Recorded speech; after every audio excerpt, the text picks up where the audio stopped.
அன்பிற்கும் நம்பிக்கைக்கும் உரிய என் உயிரினும் இனிய உடன் பிறந்தார்கள் அனைவருக்கும் என்னுடைய வணக்கம்.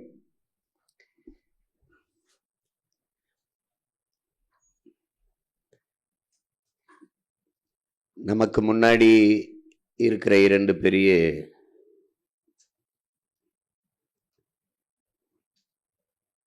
செயல் திட்டம், வேலை திட்டம் என்பது ஒன்று மாநாடு,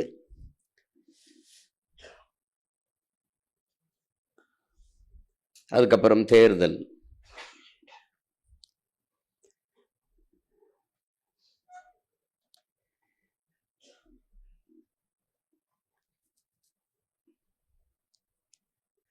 அதை எப்படி மாநாட்டை நடத்துவது, எப்படி தேர்தலை எதிர்கொள்வது என்றெல்லாம் நான் உங்களுக்கு விளக்க வேண்டிய அவசியம் இல்லை. முதுகலை படித்து கொண்டிருக்கிற மாணவர்களுக்கு இளங்கலை பாடம் அவசியமில்லை. ஒரு படையை நடத்தக்கூடிய ஆற்றல் பெற்றுவிட்ட நீங்கள் படை வீரருக்கான அடிப்படை பயிற்சி எடுக்க வேண்டிய தேவையில்லை. இங்கே பேசிய நம்முடைய தம்பிகள், குறிப்பாக அம்மா தமிழ்ச்செல்வி போன்றவர்களாம் சொன்னது, தம்பி திருமுருகன் எல்லாம் சொன்னது,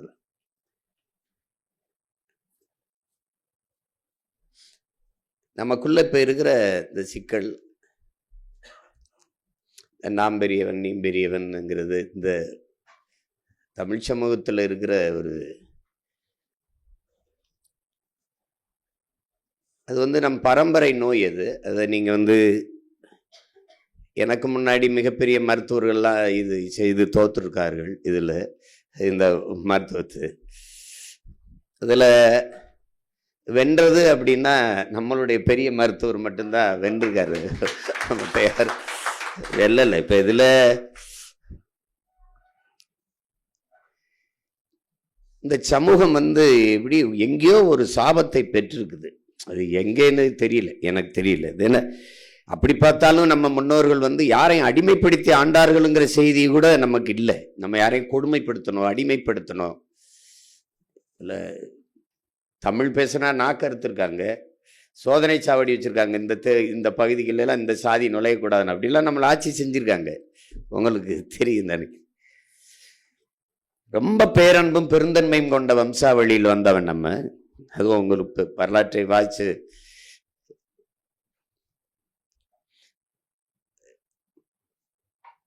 ஆழ்ந்து நம்ம இன வரலாறை வாசிக்கும் போது நமக்கு ஒரு வெறி வரும், கோபம் வரும். ஆனால் அதையும் தாண்டி ஒரு பொறுமையும் நிதானம் வரும். எப்படி விட்டுறக்கூடாதரா வென்றன். அது மாதிரி இந்த இடத்துல என்ன, மற்ற இனங்கள் எல்லாம் தனித்தனியா வாழுது, ஆனால் கூடி செயல் செய்யுது. நம்ம மக்கள் கூடி வாழ்றாங்க, தனித்தனியா செயல் செய்யறாங்க, வேலை செய்யறாங்க. அது ஒரு பெரிய பிரச்சனையா இருக்கு இங்க நமக்கு.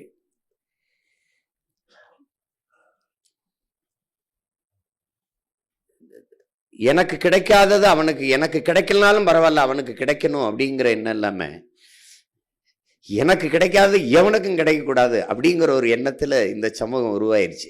அது ஒரு பெரிய, அது எப்படி பார்த்தாலும் வியப்பு தான். என்னடா இப்படி ஒரு கூட்டத்தில் போய் நம்ம பிறந்திருக்கோம் அப்படின்னு. எதுவாகவும் ஒன்னா நிக்கல. இல்லை சாதியாவா அந்த கர்மத்திலேயாவது ஒன்னா நின்னமா இல்லை, இல்லை மதமாவா அதுலயாவது ஒன்னா நின்னமா இல்லை. சரி, எல்லாத்துக்கும் மேலானது இருக்கு மொழி, இனம், அதுலயாவது ஒன்னா நின்றோமா? அதுலயும் இல்லை. அதனால என்ன ஆகி போச்சு? மண்ணா போச்சு, ஒன்றும் இல்லை. இவன் வர்றான், இவன் மொழி சிறுபான்மைன்னு என்ன சொல்றது, பள்ளி கல்லூரி மருத்துவமனைக்கெல்லாம் அனுமதி பெற்றுக்கிறான். மொழி சிறுபான்மை அப்படின்னு, லிங்குஸ்டிக் மைனாரிட்டின்னு தான் எல்லா இன்ஸ்டியூஷனும் மெடிக்கல் காலேஜெலாம் ஆரம்பிச்சுக்கிறான், மருத்துவக் கல்லூரியெல்லாம்.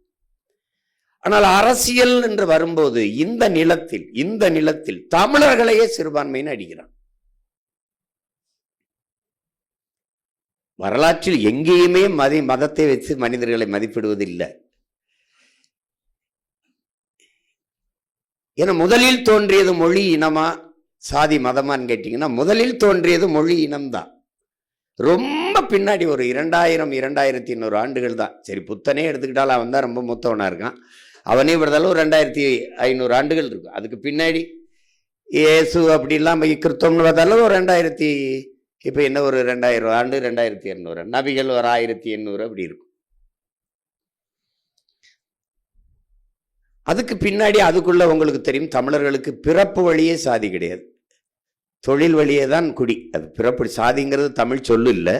அதான் நம்முடைய தாத்தா புரட்சி பாவலன் சாதி தமிழ் இல்லை, தமிழனுக்கு சாதி இல்லைன்னு சொல்றாரு.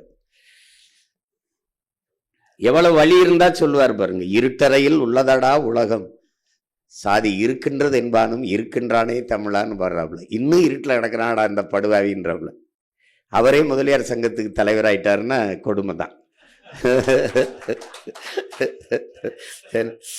என்ன பண்ற, சகித்துக்கிறான் தமிழன், சகித்துக்கிறான். தமிழனுக்கு எப்பெருமே இல்லைனாலும் பரவாயில்ல, மலை போன போட்டும், மதம் இருக்குல்ல, மொழி அது செத்துட்டு போட்டும், இன செத்துட்டு போட்டும், மணலெல்லாம் செத்துட்டு போட்டும், ஆறு போனா போட்டு, காடு போனா சாதி இருக்குல்ல, எது விட்டாலும் சாதியை விட்டுறக்கூடாதுன்னு நினைக்கிறேன். அதுலதான் இது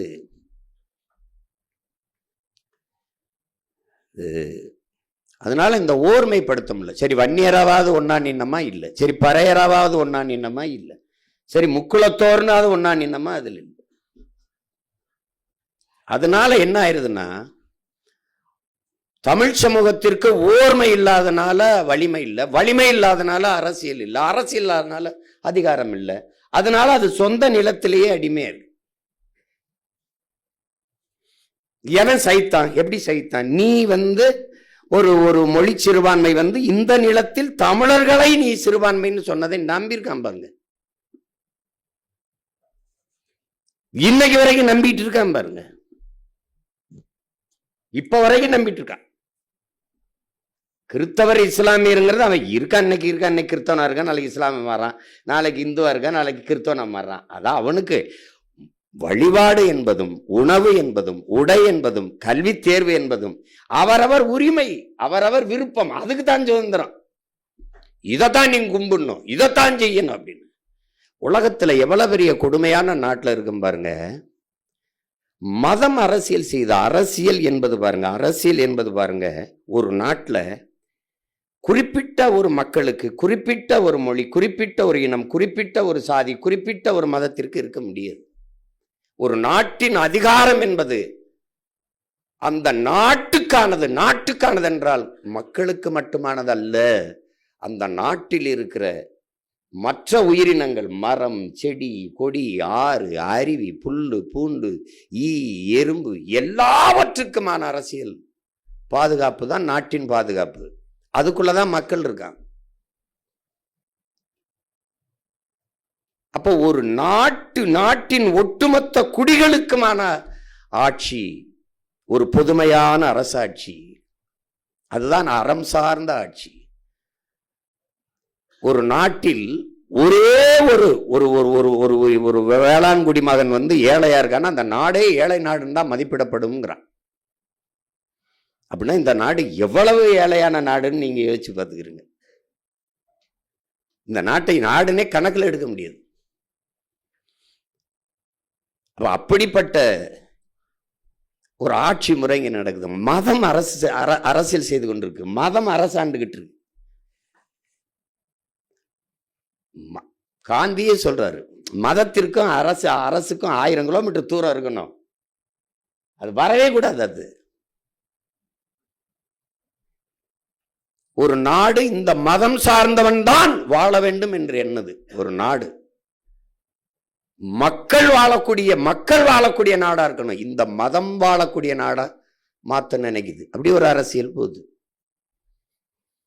என் சாதி நல்லா இருக்கணும், என் சாதி நல்லா இருக்கணும்னு கூடி சாதியிலே, இந்த நாட்டில் சாதியிலே இல்லாதவன்கிட்ட அதிகாரத்தை கொடுத்துட்டு மண்டிட்டு நிக்குது. அததான் ஐயா சொல்றாப்புல,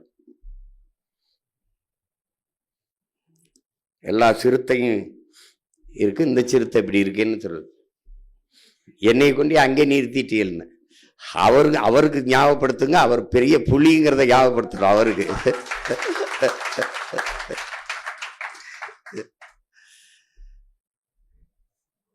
இதனால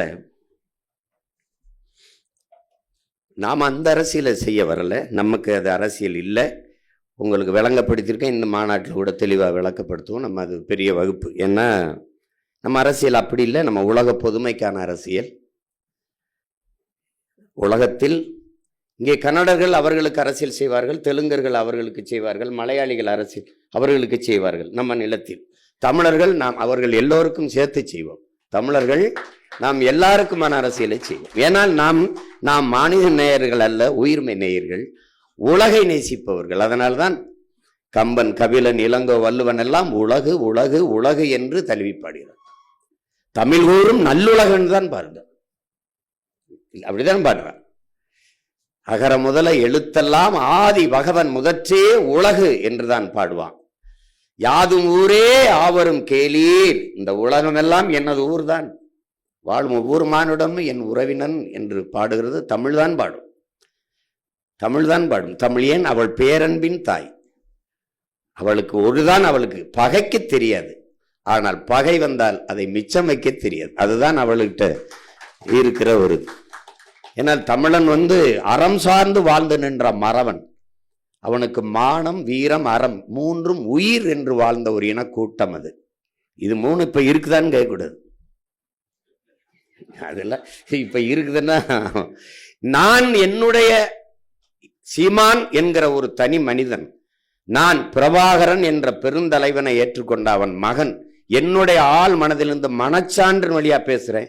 நான் இந்த நிலத்தில் நடந்து கொண்டிருக்கிற, நிலவி கொண்டிருக்கிற அரசியலை அறவே வெறுக்கிறேன், அருவருக்கிறேன். இதை முற்றுமுழுதா கொளுத்திட்டு வேற ஒரு அரசியலை கட்டமைக்கணும்னு நினைக்கிறேன். அதனால இந்த இடத்துல அவனோட சேரு இவனோட சேரு கூட்டணி, என் தம்பிட்டு கூட முரளிட்டு சொல்லி அனுப்பலாம், பாலமுரளிட்ட. கூட்டணி கிடையாது, இங்க சீட்டணி நோட்டணி தான். என்ன கூட்டணி? கூட்டணினா என்னது? எதுல கூட்டு? எதுல கூட்டு? யார் யாரோட கூட்டு? எவன் கச்சத்தீவை எடுத்து கொடுத்தானோ அவனோட கூட்டு. யாரு? மீட்க போராடுவேங்கிறவன். எவன் இந்தியை திணித்தானோ அவனோடு கூட்டு. யாரு? எதிர்த்து போராடியவன். மாநில சுயாட்சி பேசியவன், மாநில சுயாட்சியை மறுப்பவன், மாநில உரிமையை பறிப்பவனோட கூட்டு. எப்படி கூட்டு? எப்படி? கச்சத்தீவை திருப்பி எடு.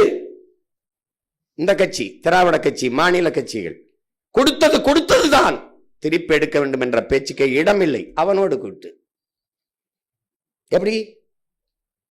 நீட்டு, அதை விலக்களிக்க வேண்டும், இவன் கூட்டு. நீட்டை நீட்டியவனோட கூட்டு.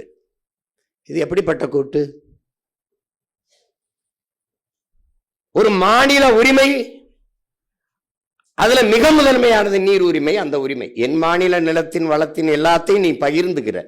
நறுமணம் பெட்ரோலோ, மீத்தேன் ஈத்தேனோ, அல்லது அணு உலையில் வர்ற மின்சாரமோ, பழுப்பு நிலக்கரியில் வர்ற மின்சாரமோ எல்லாம் பகிர்ந்துக்கிறீங்க. நான் பொதுமையில் இருக்கேன், இந்தியனா இருக்கேன். ஆனால் அவரவர் நீர்வளம் அவரவருக்கு என்று அங்கங்க நின்னுகிற நீ. கர்நாடகா ஒன்னி நின்னுகிற, முல்லை பெரியார்ல நின்னுகிறான். இவன் முல்லை பெரியாற்று நதிநீர் உரிமையை காப்பாற்ற நம்ம போராடிட்டு இருக்கோம், அவன் ஈவேரா பெரியாரை காப்பாற்ற போராடிட்டு இருக்கான். அது ஒரு கூட்டம் கிடக்குது. ஆனா பகுத்தறிவுங்கிற சொல்லு எவ்வளவு கேவலமானதா ஆயிடுச்சு இவங்கள்ட்ட மாட்டிக்கிட்டுங்கிறது இப்பதான் பாக்குறவங்க. இந்த பெண்ணிய உரிமை, பெண்ணிய விடுதலை எல்லாம். ஆனால் எழுதி வை இந்த நிலத்தில் இவங்க பேசுற இந்த வெட்டு பெண்ணிய உரிமை பிரபாகர மகன் செருப்பாலே அடித்து தகர்க்கல. நீ பார்த்தே இரு, அவன் பேசிக்கிட்டே இருப்பான், நாங்க செஞ்சுக்கிட்டே இருப்போம். எங்க ஊர்ல திண்ணையில பேசிட்டு இருப்பாங்க, 4-5 பேர் உட்காந்து வெட்டி பேச்சா பேசி, அவங்க விலங்காப்பைய வெட்டி பேசி வாடா, நமக்கு காட்டுல 1008 வேலை கிடக்கு, போய் உழுவம்டா வாடான்னு கூட்டிப்பான் பாருங்க. அந்த வேலையை நாங்க செஞ்சுக்கிட்டு இருப்போம், அவர் உட்காந்து கருத்து சொல்லிட்டு இருப்பான். ஒரு எண்ணத்தை கண்ணையானா சமாளிக்கலாம், ஒவ்வொருவரும் எண்ணத்தை கண்ணையாவா இருக்கான். எண்ணத்தை போய் எண்ணத்தை அது. அதனால ஆழ்ந்து பார்க்கும்போது இது கொஞ்சம் வலியானதுதான். இவங்க இதோட கூட்டு. இவன் ஊழல் செய்து விட்டாருன்னு கைது பண்ணி உள்ள போடுவான், நல்லா கவனிக்கிறீங்களா? அவன் நடவடிக்கை எடுப்பான். கடைசியா ஊழல் செய்த கட்சியோட அவன் கூட்டணி வைப்பான், இவனும் மானம் கட்டு போய் அவனோட கூட்டணி வைப்பான். இப்படி ஒரு கூட்டணி, இதுக்கு பேரு கூட்டணி. இதுல எந்த கூட்டணி வெல்லும் என்ற விவாதம் வேற. வாக்குக்கு காசு கொடுத்து வாக்கை வாங்கிவிட முடியும் என்கிற ஒரு அமைப்பு எவ்வளவு அருவருக்கத்தக்கது, எவ்வளவு அருவருக்கத்தக்கது. அப்ப வாக்குக்கு காசு கொடுத்தால் வாக்கை வாங்கி கொள்ளலாம் என்கிற நிலை இருக்கும் போதே மக்களுக்கு சேவை சேவை என்ற சொல் செத்துருது. அந்த நாட்டில் உண்மை, நேர்மை, எளிமை, தூய்மை என்கிற நிர்வாகம் என்பது கனவிலும் இருக்காது. என்ன காமராஜ் 9 வருஷம் நம்ம தாத்தன் இருந்தான், அவன் காலத்துல அது சிறப்பு. இன்னைக்கு அவங்க பேரம்பிள்ளை காலத்துல நமக்கு 5 ஆண்டு 10 ஆண்டு இருந்தா உலகத்தின் தலை சிறந்த நாடா நம்ம மாற்றி படைக்க முடியும். நீ அதே தான் நீ 50 வருஷமா பேசிட்டு இருக்க, காமராஜ் ஆட்சி காமராஜ் ஆட்சின்னு. ஏன் அதுக்கு பின்னாடி வந்தாலும் காவாலி பயில் ஆயிட்டான். உங்களுக்கு புரியுதா? அவனுக்கு இங்க நல்ல நோக்கம் இருக்கணும், அறிவு, கல்வி, அதெல்லாம் அதெல்லாம் அவ்வளவு படிச்சிருக்காரு இவ்வளவு, அதெல்லாம் இல்ல. நோக்கம் இருக்கா, உயர்ந்த எண்ணம் இருக்கா? என்ன பணக்காரனா இருந்தா தான் சேவை செய்ய முடியுங்கிறிய? பாஞ்சாலங்குறிச்சின்னு படம் எடுக்கும்போது நான் அப்ப ஒரு காளையார்கோவில் கோபுரத்தை எடுத்து போடணுன்னு அந்த சின்னவனே தென்னவனே அந்த பாட்டு ஒன்று இருக்கும். அதுல ஒரு பாட்டு இருக்கும். அதுல ஒரு பாட்டு எங்கள் பாட்டன் மருதுபாண்டி 2 பேரும் இது ஒரு ஆலியார் அணைக்குள்ள வச்சு சிலையாக போட்டு எடுத்துட்டேன். கோபுரத்தை ஒரு காட்டிடணும்னு இருந்துச்சு. இங்கேருந்து போகிறேன் கோபுரத்துக்கு காட்சி எடுக்கிறது. அப்போ ஒரு சின்ன ஒரு வண்டி கொடுக்குறாங்க. அதில் ஒரு கருவி மட்டும் இருக்குது, ஒளிப்பதி கருவி. நானும் ஒளிப்பதிவாளர் ஒரு தம்பியை, ஒளிப்பதிவோட ஒரு உதவியாளர் போய் எடுக்க போகிறோம். சொந்த ஊர் தான், வீட்டில் போய் கூட சாப்பிடணும். போயிட்டு உடனே திரும்பணும்னு உடனே எடுத்துட்டு அதிகாலையில் சூரியன் கிளம்பி அப்படி வரும்போது அங்கே நிற்கும் போது எடுத்துக்கிட்டு வரணும். அப்படியே எடுத்துட்டு திரும்பி வரோம். வரும்போது ஒரு கோயில், ஒரு குளம், ஊருக்கு பக்கத்தில் ஒரு குளம் இருக்குது. அதில் போய் அந்த மண் இப்படி எடுத்து வேப்பங்குச்சி இதெல்லாம் ஒடிச்சு பல்லு விளக்கிட்டு முகத்தை கழுவிட்டு அப்படியே போகிறோம். போயிட்டு இருக்கும்போது ஒரு அம்மா அப்படி இந்த கரையில் சாப்பாடை கொண்டுக்கிட்டு போகுது. ஒரு அம்மா, எனக்கு பாருங்க எவ்வளோ ஆளாகி இன்னும் அந்த தாய் கண்ணுக்குள்ளே இருக்கா. அப்படி போயிட்டு இருக்கும்போது எந்த ஊருப்பா என்னப்பா அப்படின்னா, இந்த மாதிரி வந்தம்மா அப்படி போகிறோம்.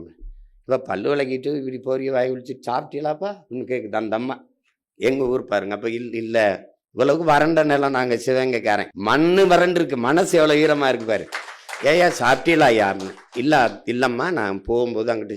இனிமே போய் எங்கேப்பா 9-10 மணி ஆகிப்போச்சா, பசிக்க கறக்கமாக இருக்குமே, வாங்க உட்காருங்க, இப்படி உட்காருங்க போடலாம். அப்போ ஒரு சட்டியில் பழைய சோறு வெஞ்சன் அதெல்லாம் வச்சுருக்கம்மா. இது காட்டில் உழுதுகிட்டு இருக்காங்க உங்கள் அப்பா, அவருக்கு தான் எடுத்துக்கிட்டு போய்கிட்டு இருக்கேன். இப்போ நீங்கள் எங்களுக்கு கொடுத்துட்டு அப்பா பசி இருப்பா. அது ஒன்றும் இல்லை, அந்த ஆள் பசி பொறுக்கும், நான் வீட்டில் திருப்பி போய் ஒரு அட்டை எடுத்துக்கிட்டு போயிடுவேன். எப்படி இருக்கு பாருங்க.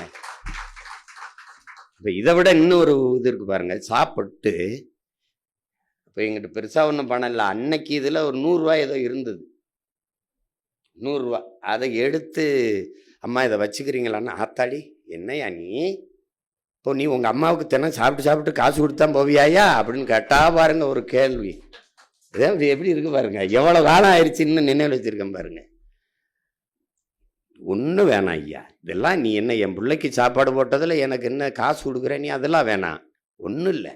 நீ ஒன்று எந்த நாடு திசைக்கு போனாலும் எவ்வளோ பெரிய ஆனாலும் உனக்கு இங்கே ஒரு ஆத்தா இருந்தேன் அப்படின்னு நினைவில் வச்சுக்க, அது போதும்ட்டா. இன்னைக்கு நினைவில் வச்சிருக்கேன் பாருங்க. இங்க எங்க கல்வி இருக்கு, இங்க என்ன இருக்குது? அவள்கிட்ட ஒரு அறம் இருக்குது, இரக்கம் இருக்குது, கருணை இருக்குது, அன்பு இருக்குது, நல்லது செய்யணும்னு அந்த எண்ணம் இருக்கிறவன்ட்ட நாடு இருந்தா நாடு சரியாய். நம்ம தாத்தா சொல்லலையா, எழுத பறிக்க தெரியாதவன் ஏறு விட்டி சோறு போட்டான், எல்லாம் படிச்சவன் நாட்டை கூறு போட்டான், அவன் சோறு போட்டான், அவன் கூறு போட்டான். இவன் இப்ப அதான் பண்ணிட்டு இருக்கான். ஒரு நாடு நமக்கு கற்பிக்குது, ஜிடிபி வளருது, அது அப்படி போகுது இப்படி போகுதுன்னு. இங்க பாருங்க, நான் ஒன்று கேட்குறேன் உங்ககிட்ட. வேளாண் குடிமக்கள் கடனை தள்ளுபடி செய்து ஒரு அரசு தள்ளுபடி செய்து, எப்படிப்பட்ட அரசு ஆட்சி நடக்குது பாருங்க. வேளாண் குடிமகன் ஏன் கடனாளி ஆகிறாங்கிற கேள்வியை தமிழ்நாட்டில் நாம் தமிழர் கட்சி அவன் சீமானும் அவன் தம்பி தங்கையிலும் தவிர யாரும் எழுப்பல. ஏன் அவன் கடனாளி ஆகிறான்? யார்கிட்ட பதில் இருக்கு? நீங்க தான் சொல்லுங்களேன். மாணவர் கல்வி கடன் தள்ளுபடிங்கிற செய்தியை படிக்கிறீங்க. இப்ப தேர்தல் அறிக்கையில் அதிகமா படிப்பீங்க கல்வி கடன். சரி, கல்வி ஏன்? கல்வியை நான் மாணவன், கல்வி மானுட உரிமை, கொடுக்க வேண்டியது அரசின் கடமை. அதை நான் கடன் வாங்கி படிக்கிற நிலைமைக்கு தள்ளியது.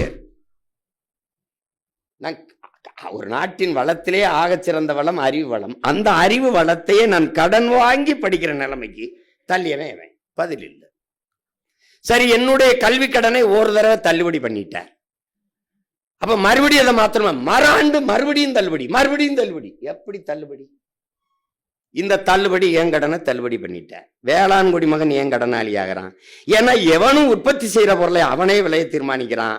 வேளாண் குடிமகன் விளைவிக்கிற உற்பத்தி செய்யற பொருளுக்கு அவன் விலையை தீர்மானிக்க முடியல, வாங்குறவன் தீர்மானிக்கிறான். அதனால அவன் இழப்புல இருக்கான், கடன் ஆகிடுது.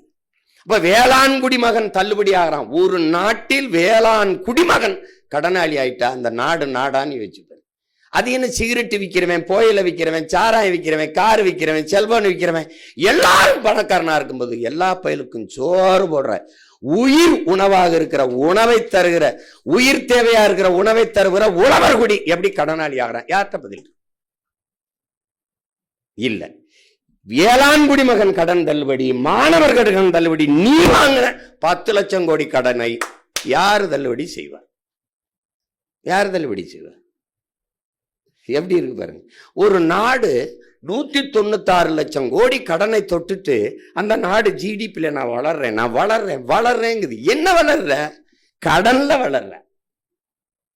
இந்த கடன் பட்டார் நெஞ்சம் போல் கலங்கினால் இலங்கை வேந்தம்மா. கடன் வாங்கிட்டா அந்த மனிதன் நிம்மதியா வாழ முடியாது. ரோட்ல துண்டை போட்டு எப்ப இழுப்பானோ முச்சந்தியில, எங்கே கதவை தட்டுவானோ, நல்ல தூங்க முடியாது. ராத்திரி விடிய காலத்துல கடங்கார போய் கதவை தட்டிடுவானோ, ராத்திரி தட்டிடுவானோன்னு இருப்பான் பாருங்க, பதட்டத்திலே இருப்பான். அந்த மாதிரி இந்த நாடு. ஒரு நாடு கடன் பெற்றுச்சுன்னா அது பொருளாதார அடிமையாயிருது. பொருளாதார அடிமையானால் அந்த நாடு பெற்றிருக்க விடுதலை கிடையாது. எப்படி கொண்டு நிறுத்தி வச்சிருக்கான் பாருங்க. இப்ப நாம எப்படி பண்றது? 10 லட்சம் கோடி கடனை கட்டிடுறோம். எப்படி கட்டுறோம்? வட்டி மட்டும் 1 லட்சம் கோடி கட்டுது. நம்ம எப்படி கட்டுறோம்? ஏற்கனவே ஆட்சியில் இருந்த எல்லாரையும் தூக்குறோம், எடுத்து அதுல சித்தப்பா இருந்தார், பெரியப்பா இருந்தார், மாமா இருந்தார், மச்சா இருந்தார். போய அதுக்குன்னு நான் ஆள் வச்சிருக்கேன். என் தம்பி பூமி மாதிரி, எதை பத்தியும் கவலைப்படாது. ஏதோ பண்ணிட்டாங்க அந்த கூட்டத்துல. நல்லா எல்லாம் அருமையா இருக்கு, நாங்க உள்ள நுழைஞ்சோம், உங்க ஆளுக விடலைன்னு பத்திரிகையாளர்களான்னு. நம்ம எல்லாரையும் மதிச்சுதான் பண்ணுவோம். அப்ப தெரியாம நடந்துருச்சு, மன்னிச்சுக்கிறேங்க. அந்த மாதிரி ஆளுகளை வச்சு வாயா, அன்னைக்குதான் உண்மையிலே பச்சை மட்டைக்கு வேலை இருக்கு. வச்சு வெளுத்தா ஏன்னா இந்த குவாரி ஓனர்னு இருந்தவங்களாம் யாரா, இந்த மணல் குவாரி ஓனர்லாம் யாரா, தூக்குடா வச்சு வெளுத்தம்னு வச்சுக்கிறீங்க, செட்டில் ஆயிரும். உங்களால் நம்ப முடியுதா பாருங்க, கடந்த 15-20 ஆண்டுகளில் மட்டும் 75 லட்சம் கோடி அடிச்சிருக்கான் தமிழ்நாட்டில் மட்டும். 75 லட்சம் கோடி ஒரு மாநிலத்தில் இந்த 20 ஆண்டுகளுக்குள்ளே. என்ன கொடுமை பாருங்க. இப்ப இந்த தேர்தலில் ஒரு தொகுதிக்கு 30 கோடி, அப்படின்னா 234 கவனோட தம்பி வருது. 7000 கோடி வச்சுக்கிறோம். 7000 கோடி வச்சுக்கிறோம். 7000 கோடி 7000 கோடி முதலீடு செய்து வெல்லுகிற ஒருவர் மக்களுக்கு சேவை செய்ய வருவாரா? எப்படி, என்ன நோக்கத்தில் வரும்? ஒரு முதலாளி முதலீடுன்னதே அது லாப தேவைக்குத்தான், சேவைக்கு இல்லை. யாருமே செய்ய மாட்டாங்க. அது உலகத்தில் அது இயல்புக்கு மாறானது. அப்படி ஒருத்தனும் இல்லை இங்க. அது அந்த மாதிரி. இப்ப நம்ம எதுக்கு நிக்கிறோம் உங்களுக்கு தெரியாதில்ல. நீங்க இந்த குரலை தென்னரசு கூட சொன்னாரு போட்டதுன்ட்டு. அந்த காயங்களை நம்ம மறந்துடக்கூடாதுங்கிறதுல நீங்க முதல்ல யாருன்னு முதல்ல தெரிஞ்சுக்கிட்டு களத்துல நிக்கணும். இங்க பேசும்போதெல்லாம் தொண்டனுங்கிற வார்த்தை இந்த கட்சியில் கிடையாது. இங்கே தலைவன் கிடையாது. இப்போ நீங்கள் சொல்கிறீங்க சீமான்கிறவன் இருப்பான் போயிடுவான். தனி மனிதனை தலைமையே இருக்கிற முறையை ஒழிக்கணும். உயர்ந்த தத்துவத்தை தலைமையே இருக்கிறத கற்றுக்கணும். ஏன்னா லீ குவான் யூ இல்லை, அதே சிங்கப்பூர் தான். ஏன்னா அவன் வச்ச கட்டமைப்பு தத்துவம் இருக்கு. சேகுவாரா சொல்றான், ஒருவன் மரணித்து போவதாலேயே அவன் முன்வைத்த முழக்கங்களும் அவன் கொண்டிருந்த நோக்கமும் அவனுடைய செயல்பாடும் மரணித்து போவது இல்லை. அது இருக்குது. அப்ப அது வழி நடத்தும். அதுதான் அப்படி. இப்ப என் தலைவன் என்னோட இல்லை, ஆனால் முன்வைத்த தத்துவம் நம்மோடு இருக்கு, வழி நடத்துது. இது நம்ம ஒன்றும் இல்லையே, பல ஆயிரம் ஆண்டுகளா நமக்கு தத்துவங்கள் தான் இருக்குது, கருத்து இருக்குது, அறிவு செல்வம் இருக்குது. அது செயல்படுத்தால் இல்லை. குடிதளி கோலோச்சும் மாநில மன்னன் அடிதொழி நிற்கும் உலகை தாண்டி தத்துவம் இல்லை. எங்கள் திருநாட்டில் எங்கள் நல்லாட்சி என்கிறான். எங்கள் திருநாட்டில் எங்கள் ஆட்சி, என் நாட்டில் என் ஆட்சி அப்படி சொல்ல வேண்டியதான அவன். எங்கள் திருநாடு, அதில் எங்கள் நல்லாட்சிங்கிறான். புரியுதா உங்களுக்கு? அது சொல்றதை நீங்க கவனிக்கணும். ஆங்கிலம் ஒன்றே கற்றார், அதற்கு ஆக்கையோடு ஆவியும் விற்றார், அவர்களே தாங்களே அந்நியரானார். நாடு விடுதலை அடைகிறதுக்கு முன்னாடி ஒருத்தன் பாடுறான், இவங்கெல்லாம் வந்து ஆங்கிலம் படிங்கிறாங்க, படிச்சு இப்ப ஆங்கிலத்தில் மோகம் கொண்டு படிக்கிறீங்களா, அந்த காலத்திலே இந்த வேலையை செய்ய தொடங்குறாங்கன்னு நினைச்சு பாடியிருக்கான் ஒருத்தன். காலஞானத்துல ஆங்கிலம் ஒன்றையே கற்றார், அதற்கு ஆக்கையோடு ஆவியும் விற்றார், தாங்களே அந்நியரானார். ஒரு வார்த்தையை போடுறான் பாருங்க, செல்ல தமிழின் தொடர்வற்று போனாருங்கிறான் பாருங்க. ஏன் தமிழின் தொடர்வற்று போகணும்னு சொல்லவே, செல்ல தமிழின் செல்ல தமிழடா அப்படின்னு. அது மாதிரி எங்கள் திருநாட்டில் எங்கள் நல்லாட்சிங்கிற ஆட்சி அப்படின்னு சொல்லலவே. அதை நிறுவனத்துக்கு நிக்கிறோம்ங்கிறத நீங்க கவனத்தில் வச்சுக்கணும். நீங்க எல்லாரும் பன்னெடுங்காலமாக அடிமைப்பட்டு கிடக்கிற தமிழர் என்கிற தேசிய இனத்தின் விடுதலைக்கு நிற்கிற ஒரு அரசியல் படையில் வீரர்கள், இராணுவ வீரர்கள். நீங்கள் சீருடை அணியவில்லை, கருவி ஏந்தவில்லை, மாறாக அறிவாயுதம் என்கிற கருத்தியலை ஏந்தி நிற்கிறீர்கள்.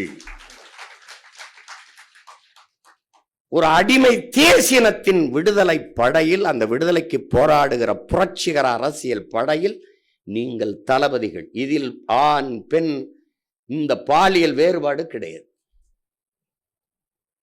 நம்முடைய கோட்பாடு இந்த பெண்ணிய உரிமை, பெண்ணிய விடுதலை அதெல்லாம் கிடையாது. அது அந்த வெற்றி சொல்ல முதல்ல ஒழிக்கிறோம். அது ஏதோ ஒரு தனியா ஒரு வேலை மாதிரியே வச்சுட்டான். உங்களுக்கு இந்த சாதிய ஒழிப்பு பேசுறான் பாத்தியா, அவனை ஒழிச்சுனா சாதி ஒழிஞ்சிரும். இவன் இந்த சாதி ஒழிப்பு பேசுற எல்லா அயோக்கிய பயலுக்கும் தன் சாதி தவிர பிற சாதி ஒழிக்கிறது, இதான் வேலையே. உண்மையா இல்லையா சொல்லு? அதை ஏண்டா அதை கடக்கணும்டா, கடந்து நடக்கணும்டா. இங்க நின்னுக்கிறது, ஐயோ நாத்தம், ஐயோ நாத்தம், ஐயோ நாறுது, ஐயோ நாறுது. கர்மம் பிடிச்சவனை இறங்கி கூட்டி அங்கிட்டு போடு, இல்லை நடந்து அங்கிட்டு போய் தொலை. இங்கே நின்று நாறுதுன்னு பேசிருப்பான். ஒரு புரிதா? இந்த நாத்தம் பிடிச்ச பயிலாலதான் நாடு இப்படி. நீங்க செய்யறது என்ன செய்யறதுன்னே தெரியாம, இப்ப நான் வரும்போது என்ன செய்யறதுன்னு தெரியாம வந்தேன். என்ன செய்யறதுன்னு தெரியாம அங்க வண்டியில் ஏறி வரும்போது வரைக்கும் குழப்பம்தான். இங்க வந்து இறங்கியும் குழப்பம்தான். இப்படி என்ன செய்யறது ஒரு படபடப்பு நெஞ்சுக்குள்ள இருந்துகிட்டே இருக்கும். ஆனா ஒண்ணு மட்டும் சொல்லி விட்டாப்ல, நான் என்ன போய் செய்யறதுன்னு வந்து, நீங்க போய் இறங்குங்க, உங்களுக்கே தெரிய வந்துடும் என்ன செய்யறதுன்னு, அதை செய்யுங்க. என்ன இப்ப இறங்கும்போது நான் கூட பல தடவை சொல்லியிருக்கேன், நான் என் வீட்டு வாலி விழுந்துருச்சுன்னு தான் கிணத்துக்குள்ள குதிச்சேன் எடுக்க. மூழ்கி போகும்போது தெரியுது என் பரம்பரையே உள்ளதான் கிடக்குது அப்படின்ட்டு.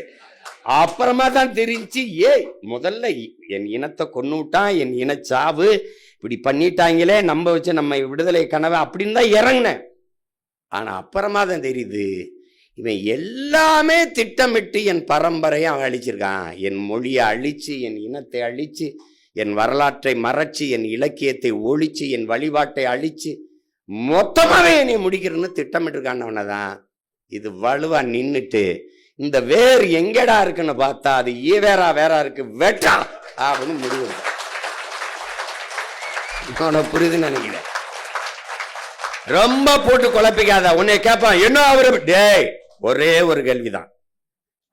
உலகத்தின் தலை சிறந்த மொழி மட்டுமல்ல, முதன் மொழி என் தாய்மொழி தமிழ்.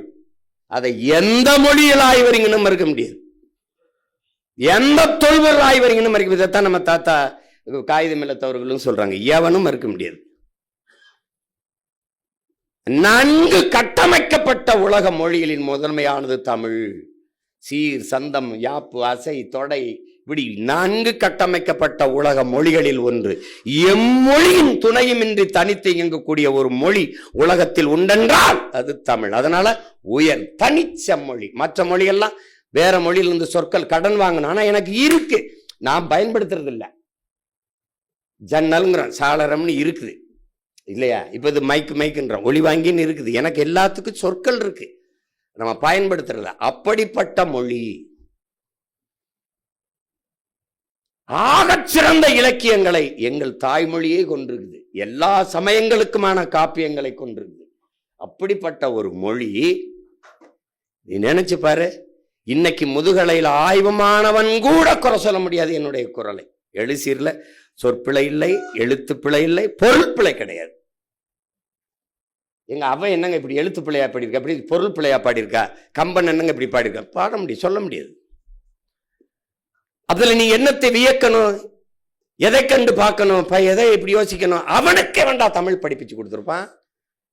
இவ்வளவு செழுமையான இலக்கியத்தை நெறியை ஒருத்தன் படைக்கிற அளவுக்கு அவனுக்கு எப்படி இவ்வளவு புலமை வந்தது? அதை பார்த்தீங்கன்னா அவனை அதை தேடி போனீங்கன்னா 5000 ஆண்டுகளுக்கு மூத்த இலக்கண நூல் தொல்காப்பியம்னா அவனுக்கு இவன் படிப்பிச்சிருப்பான். அப்படி தேடி போனீங்கன்னா அவனே என்பனார் புலவர்னு 100 இடத்துக்கு மேல சொல்றான். என்பனார் புலவர் அவனே. அவனுக்கு முன்னாடி எனக்கு முன்னாடி நிறைய பேர் இருந்திருக்காண்டாங்கிறான் அவனே. அந்த மொழியை என் உயிர் மொழியை, என் தமிழை சனியன் ஒளி என்று சொல்றாங்க. அத ஒரு கேள்வி நமக்கு வருது. இத தெலுங்குல என்ன இருக்கு? ஒளி. கன்னடத்துல என்ன இருக்கு? சனியன் ஒளி. இது மலையாளத்தில் என்ன இருக்கு? கர்மா, அதை ஒழிச்சு விடு. அப்படி சொல்லிட்டு ஒருத்தன் உயிரோட நடமாடி இருக்க முடியுமாங்கிற கேள்வி நீ எழுப்பாக்கணும். தமிழ்ல என்ன இருக்கு? சனியன், அதை ஒளி. அது ஒரு காட்டு மிராண்டி மொழி. அதை படிச்சா வேலை கிடைக்குமா? அந்த தமிழா உன்னைய படிக்க வச்சது தாய்ப்பால் பைத்தியங்களை. எப்படி இருக்கு பாருங்க. அதை படித்தால் பிச்சையோட எடுக்க முடியாது. இதுதான், இது ஒருத்தருடைய கருத்து. திருப்பி தமிழர் அரசு என்று பேசுவதெல்லாம் இன எழுச்சிக்கு எதிரானது. உங்ககிட்டே கேட்கிறேன், இது எந்த இன எழுச்சிக்கு எதிரானது? தமிழர் அரசு என்றெல்லாம் பேசுவது இன எழுச்சிக்கு எதிரானது என்றால் எந்த இன எழுச்சிக்கு எதிரானது? நீங்க சொல்லுங்க. அப்படின்னா எப்படி? அப்ப தமிழர் அரசு என்று பேசுவது இன எழுச்சிக்கு எதிரானது என்றால் தமிழர் அரசு என்று பேசுவது என் இன எழுச்சிக்கு உரித்தானது, உரியது. அதான் நாங்க பேசுறோம். இப்ப புரியுதா உங்களுக்கு? எவன் என்னுயிர் தமிழ் சனியன் அதை ஒளி என்று சொன்னானோ அவனை ஒழிக்கணும். இவ்வளவுதான் கோட்பாடு. போட்டு அப்படி சொல்றார், இப்படி சொல்ற. அவனுக்கு எதையுமே அறுக்கணும், தாலி அறுக்கணும், கற்பப்பையா அறுக்கணும். இது ஒரு சீர்திருத்தம். எப்படி இது ஒரு சீர்திருத்தம்? திருமணமே பண்ணிக்கொள்ளக்கூடாது, குழந்தை வரனா பெத்துக்க. Enjoyment without responsibility. எந்த பொறுப்பும் இல்லாம நீ உன்னுடைய ஆசையை தீர்த்துக்கிட்டு போ. இது சமூக சீர்திருத்தம். இதை ஏற்றுக்கு பாருங்க ஒரு தமிழ் சமூகம். நீ ரொம்பவெல்லாம் கோட்பாடு வச்சுக்காத. தகப்பன் என்பவன் உனக்கு பெத்தவனா இருக்கணும், தலைவன் என்பவன் உன் ரத்தவனா இருக்கணும். இங்க பார், தகப்பனையும் தலைவனையும் கடன் வாங்க கூடாது. அது தன்மான இழப்பு. டேய், எங்க அப்பன் கருப்பா இருக்கிறான், அம்மத்தலமா இருக்கு, குள்ளமா இருக்கான், அடுத்த வீட்டுக்காரன் உயரமா இருக்கான், வெள்ளையா இருக்கான், அதனால அவனை அப்பன்னு சொல்ல முடியாது. அது எவ்வளவு மான இழப்போ அப்படி ஒரு இழப்பு. எனக்கு என்னடா கன்னடன் தலைவனா இருக்கிறது? என் ரத்தத்திலே, என் இனத்திலே ஆயிரக்கணக்கான ஆன்றோரும் சான்றோரும் இருக்காண்டா. என்னடா செக்கு யுத்தவனை விட சிறந்த தலைவன் இருக்கானடா. அயோத்திதாசன், ரெட்டமலை, MC ராஜாவை தாண்டி தலைவன் இருக்கானடா. ஜீவானந்த சிங்காரவேலரை தாண்டி தலைவர் காணா எனக்கு? சொல்லு, நீ சொல்லு. நீ என்ன பெரியார்னா? அங்க ஈழத்து பாவேந்தன் புதுவை ரத்துனதரை பேசியிருக்க. அங்க ஈழத்துல ஈழ விடுதலையை முதலாக ஆதரித்து பேசிய தமிழ் பெரியார் யாரு? பெரியார் கியா பே விஸ்வநாதன் நம்ம தாத்தா பேசியிருக்காப்ல. சொல்லுங்க தம்பி, நீ நீ இங்க இவர பெரியார் இருக்கா? யார உங்க ஐயா ஈவேராவ? அவரு ராஜாஜி இருக்காருல்ல, ஆரிய எதிர்ப்புப்பா, ஆரிய எதிர்ப்பு. ராஜாஜியை பெரியார், யாரு? ராஜாஜியை பெரியார் எழுதியிருக்காப்ல. இப்ப எந்த பெரியார்? நம்ம பெரியாருப்பா.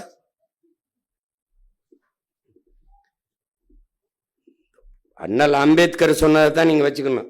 நம் மீது சுமத்தப்பட்ட சாதி இழிவை துடைத்தெறிய போராடாமல் இருப்பதை விட செத்து ஒழிவது மேலானதுன்னாரு. அதே வாசகத்தை திருப்பி போடு. நம் மீது சுமத்தப்பட்ட திராவிட இழிவை, திராவிட தீண்டாமையை துடைத்தெறிய போராடாமல் இருப்பதை விட செத்து ஒழிவதை மேலான தன்மானமிக்க ஒவ்வொரு தமிழனும் பிறவி கடமையாக எடுத்து செய்யணும். பேத்தெரியணும்டா. திராவிடம்ங்கிற சொல், திராவிடம்ங்கிற அடையாளமே இருக்கக்கூடாது.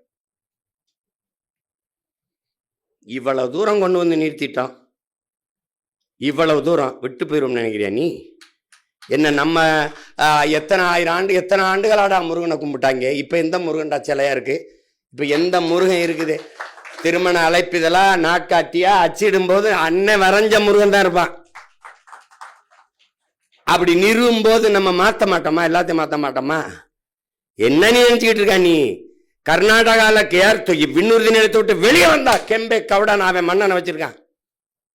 தனியார் விண்ணூர்தி நிலையம் அதானி வச்சிருக்கான் மகாராஷ்டிரால. வெளியில வரும்போது வீர சிவாஜி இருக்கான். நீ சென்னை விண்ணூர்தி நிலையம் வெளியே வரும்போது என் வீர பாட்டி வேலுநாச்சியாரை நிறுத்தி வீரம் வீர மாதா எங்க சொல்லுங்க, என் தமிழ் பரம்பரையின் மான மகள் மான மரத்தி வேலுநாச்சியார் மண் உன்னை வரவேற்குன்னு நிறுத்தி விட்டுருவேன். நீ ஒன்னும் தப்பிக்க முடியாது.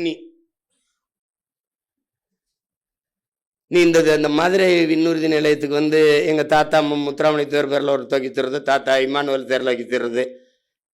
2 பேருக்கும் பொதுவாக ஒரு தெரியும், ஒரு பாண்டியன் ஒரு தெரியும். தலையலங்கானத்து செருவன்ற பாண்டியன் நெடுஞ்செழியன் விண்ணூர்தி நிலையம் ஒருத்தனும் அடிச்சுக்க மாட்டான்.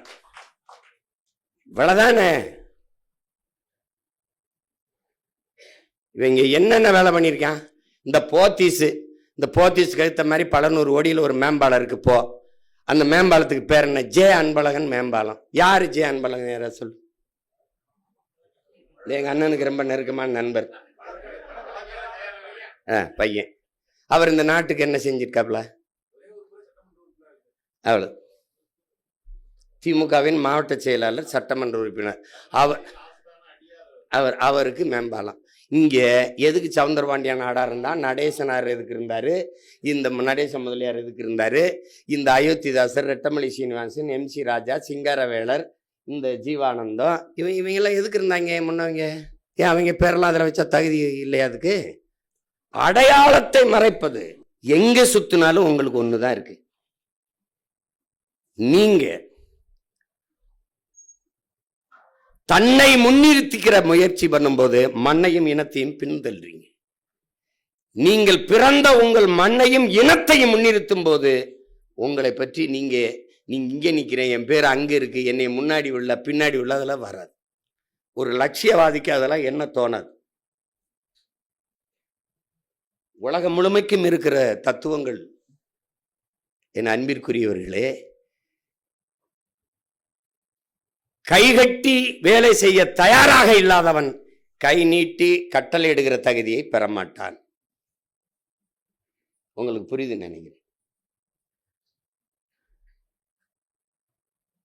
எது ஒன்றையும் இழக்க தயாராக இல்லாதவன் பெரிதொன்றை அடைய முடியாது. தன்னை தாழ்த்தி கொள்ள தயாராக இல்லாதவன் தலைமை ஏற்கிற தகுதியை பெறமாட்டான்.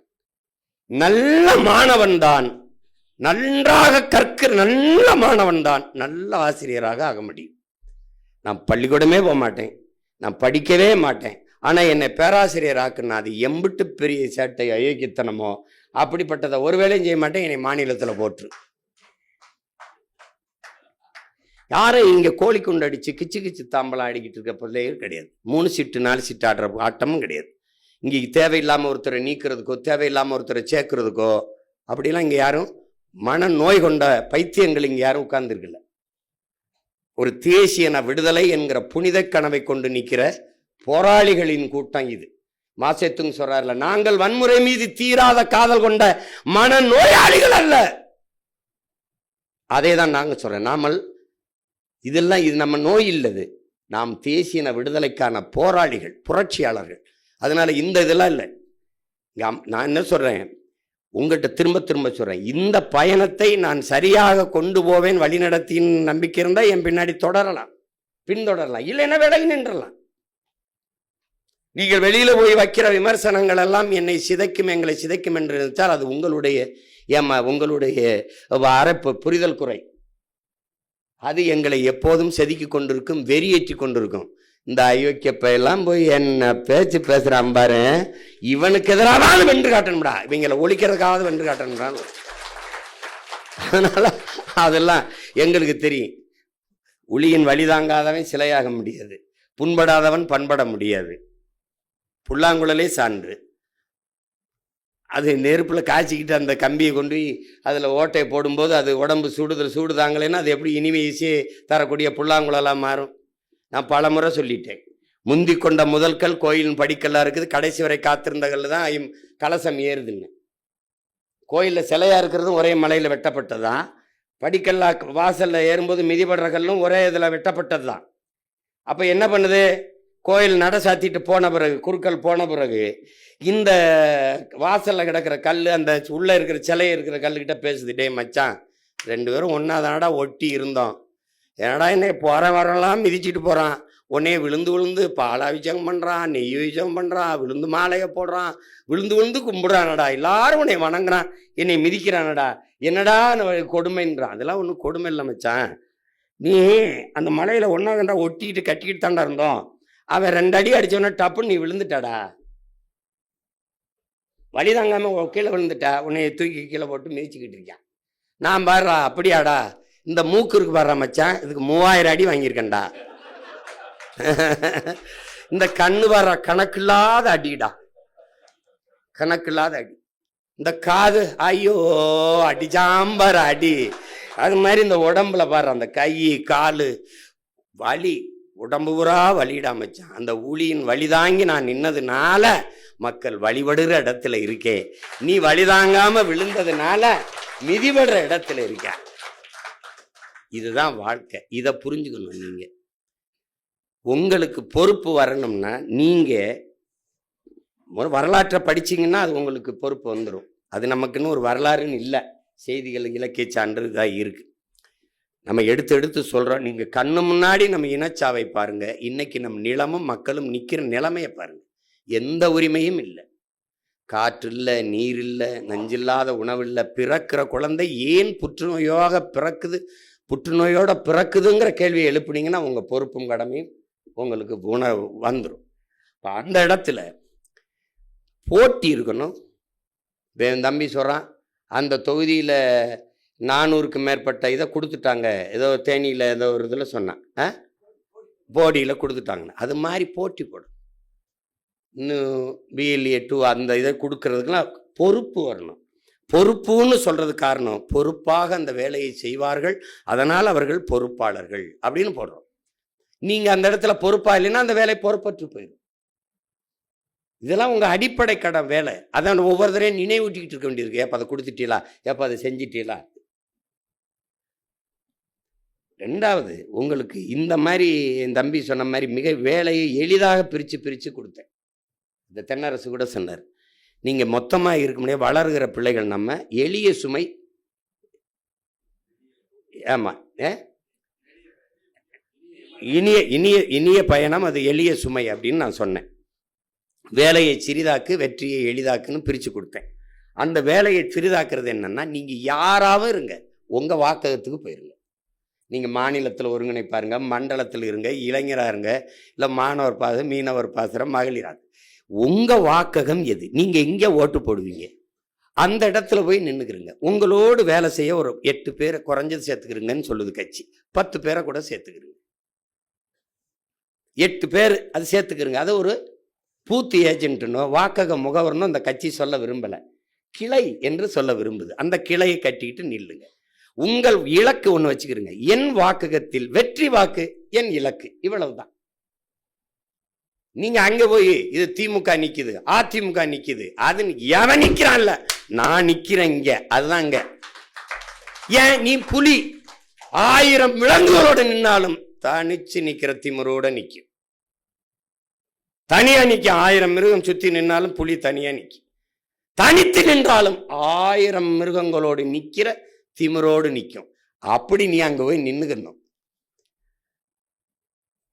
நீ ஏன் நீ வந்து நாடே வெல்லணும்னு நீ நினைக்கிற? அதுவா வேலை இல்லை. நாடே தோத்தாலும் சரி என் தொகுதியில் நான் வெல்லுவேன். அது யாருக்கு வேணும்? ஒவ்வொரு வீரனுக்கும் வேணும். என் தொகுதியை தோற்றாலும் சரி என் வாக்ககத்தில் நான் வெல்லுவேன். அப்படி ஒவ்வொரு வீரனும் முடிவெடுத்து விட்டால் தொகுதி வெல்லும், நாடு வெல்லும். இவ்வளவுதான். That's all your honour. தலைவர் என்ன சொல்றாரு? எவ்வளவு எத்தனை கிலோமீட்டர் பயணமானாலும் ஒரு காலடி தடத்தில் தான் தொடங்கி ஆகணும்.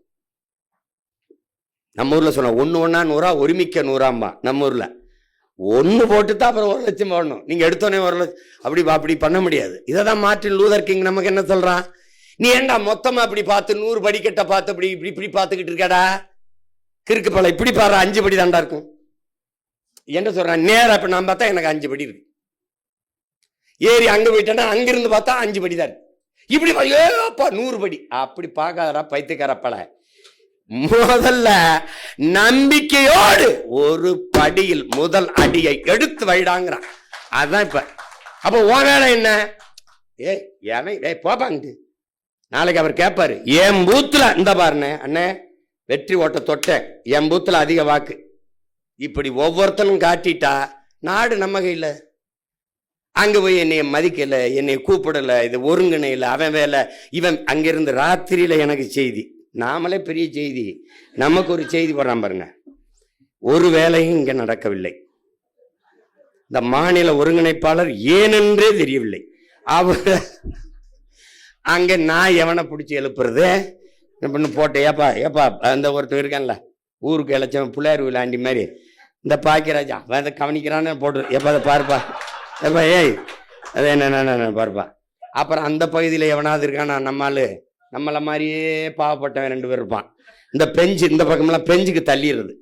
டே பெஞ்சு இது என்னன்னு பாடுறான், இந்த கட்டு வரேன். ஐயா கொஞ்சம் புரிந்துணர்வோடு நீங்க போட்டி பொறாமை வேணாம்னு நான் சொல்லலை. பொறாமைனா என்ன?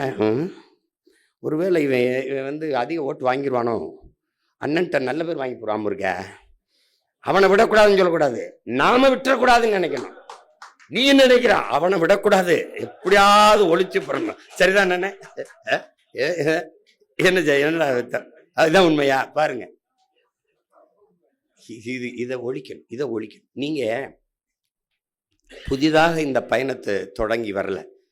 தலைவர் 35 ஆண்டு போராடி இருக்காரு. 35 ஆண்டுகள் ஆயுதமேந்தி சரியா 30 ஆண்டுகள். நாம் அதில் 15 ஆண்டுகள் நாம் அறவழியில் போராடிட்டோம். அறிவாயுத ஐந்தி அரசியல் களத்தில் தேர்தல் களத்துக்கு 10 ஆண்டுகள் வந்துட்டோம். 16 வந்தோம், இப்போ 26, 10 ஆண்டு நிறைவுறுது. நீங்கள் நினச்சி பாருங்க, நம்ம வெள்ளலைன்னு நினைக்கிறீங்க. முதல்ல ரெட்டை மெழுகுவர்த்தி ஒன்று கொடுத்தான், அப்புறம் தூக்கிட்டான். அப்புறம் நமக்கு இந்த கை கட்டின இந்த கரும்பு விவசாயியை கொடுத்தான். கண்ணா கிசான், நான் தான் அதை விவசாயின்னு வச்சு கொண்டு போனேன். அப்புறம் திருப்பி அதை தூக்கிட்டான். அப்புறம் மைக்குன்னு ஒன்று கொடுத்தான். மைக்கை நம்ம விட்டோமா? இந்த மைக் உண்மைக்கு, நேர்மைக்கு, வாய்மைக்கு, தூய்மைக்கு, இந்த மைக்குன்னு நம்ம விடலையே. இது பேரறிஞர் அண்ணா பேசிய மைக், மார்ட்டின் லூதர் கிங், இது அறிஞர் சாக்ரட்டிஸ், நம்ம விட்டோமா? அங்க தெய்வ திருமகன் எங்கள் தாத்தா பேசியது, பெருந்தலைவர் காமராஜர் பேசியதுன்னு போட்டு அதில் போட்டு வந்தோம். வந்து அதுலேயே அங்கீகாரத்தை பற்றி எந்த சின்னத்தை எடுத்தானோ அதே சின்னத்தை கொடுத்தான்.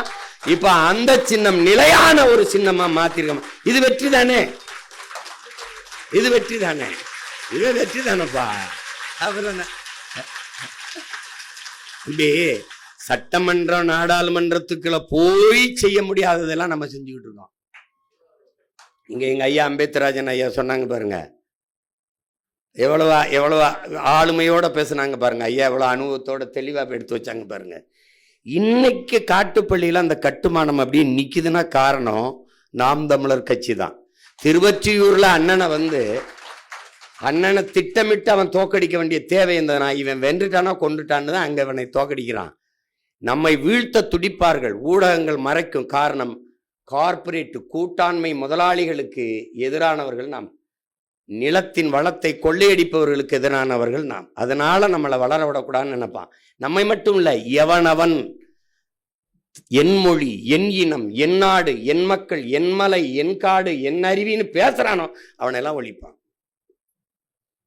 அப்படிதான் தலைவரை ஒழிச்சான், அப்படிதான் கடாஃபியை ஒழிச்சான், அப்பதான் அதிபர் முபாரக் ஒழிச்சான். அப்படிதான் எல்லா இப்போ ஈராக் எதுக்கு இப்போ அடிச்சு அவன் நான் தான் செயல் அதிபர்னு எதுக்கு போடுறான்? இப்படிதான். ஏன்னா என் நிலம், என் வளம், என் மக்களுக்கு நின்னான்னா வளவேட்டைக்கு நிற்கிறவன் அடிப்பான். உங்களுக்கு புரியுதுன்னு நினைக்கிறேன். இதுதான் இங்க இருக்கிற சிக்கல். அப்ப அதனால நம்ம இதையெல்லாம் தாண்டி அவன் எதுக்காக நம்மளை வீழ்த்த நினைக்கிறானோ நம்ம அதுக்காக தான் நம்ம வெல்ல நினைக்கிறோம். அதுல கவனமா இது பண்ணும். நீங்க செய்யற வேலை ஏதோ சின்ன வேலை கட்சின்னு நினைக்கிறீங்க. நீங்க இப்ப நமக்கு கூட்டணி வைக்கிறதுக்கு எவ்வளவு நேரம் ஆயிரும்னு நினைக்கிறீங்க? எவ்வளவு நேரம் ஆயிரும்னு நினைக்கிறீங்க? எனக்கே கூட அவங்க பேசும்போது என்னடா ரொம்ப கஷ்டமா இருக்க, போயிடுவோமான்னு கூட கேட்கும்.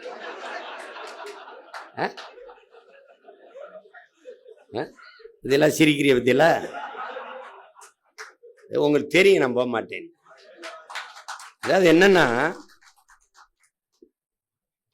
நம்ம இவ்வளவு இப்ப என் தம்பி இவன் சொல்றான் திருமுருகன், நம்ம பெண்கள்கிட்ட போய் சேர்த்தமா, அவன் தான் சொன்னான்னு நினைக்கிறேன். இது நீங்களா சொல்றீங்க, கொண்டு போய் சேர்த்தமா.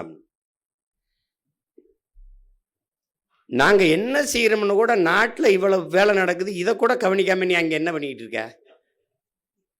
நாட்டில் அரசியல் நகர்வுகளை கவனிக்காம என்ன வேலை? அப்புறம் நாடு எப்படி இருக்குது? படித்தவர்கள் இவ்வளவு பேர் இருக்கிறீங்க.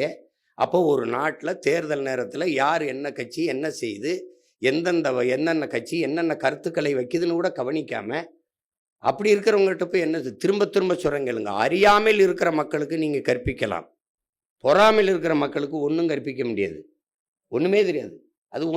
அது இதுக்கு மேல இதை தாண்டிய கருத்துக்களை எடுத்து வைக்கிறதுக்கு இனி ஒருத்தன் வரணும். நம்ம அவ்வளவு ஆகச்சிறந்த கோட்பாடுகளை எடுத்து வச்சு போறோம்.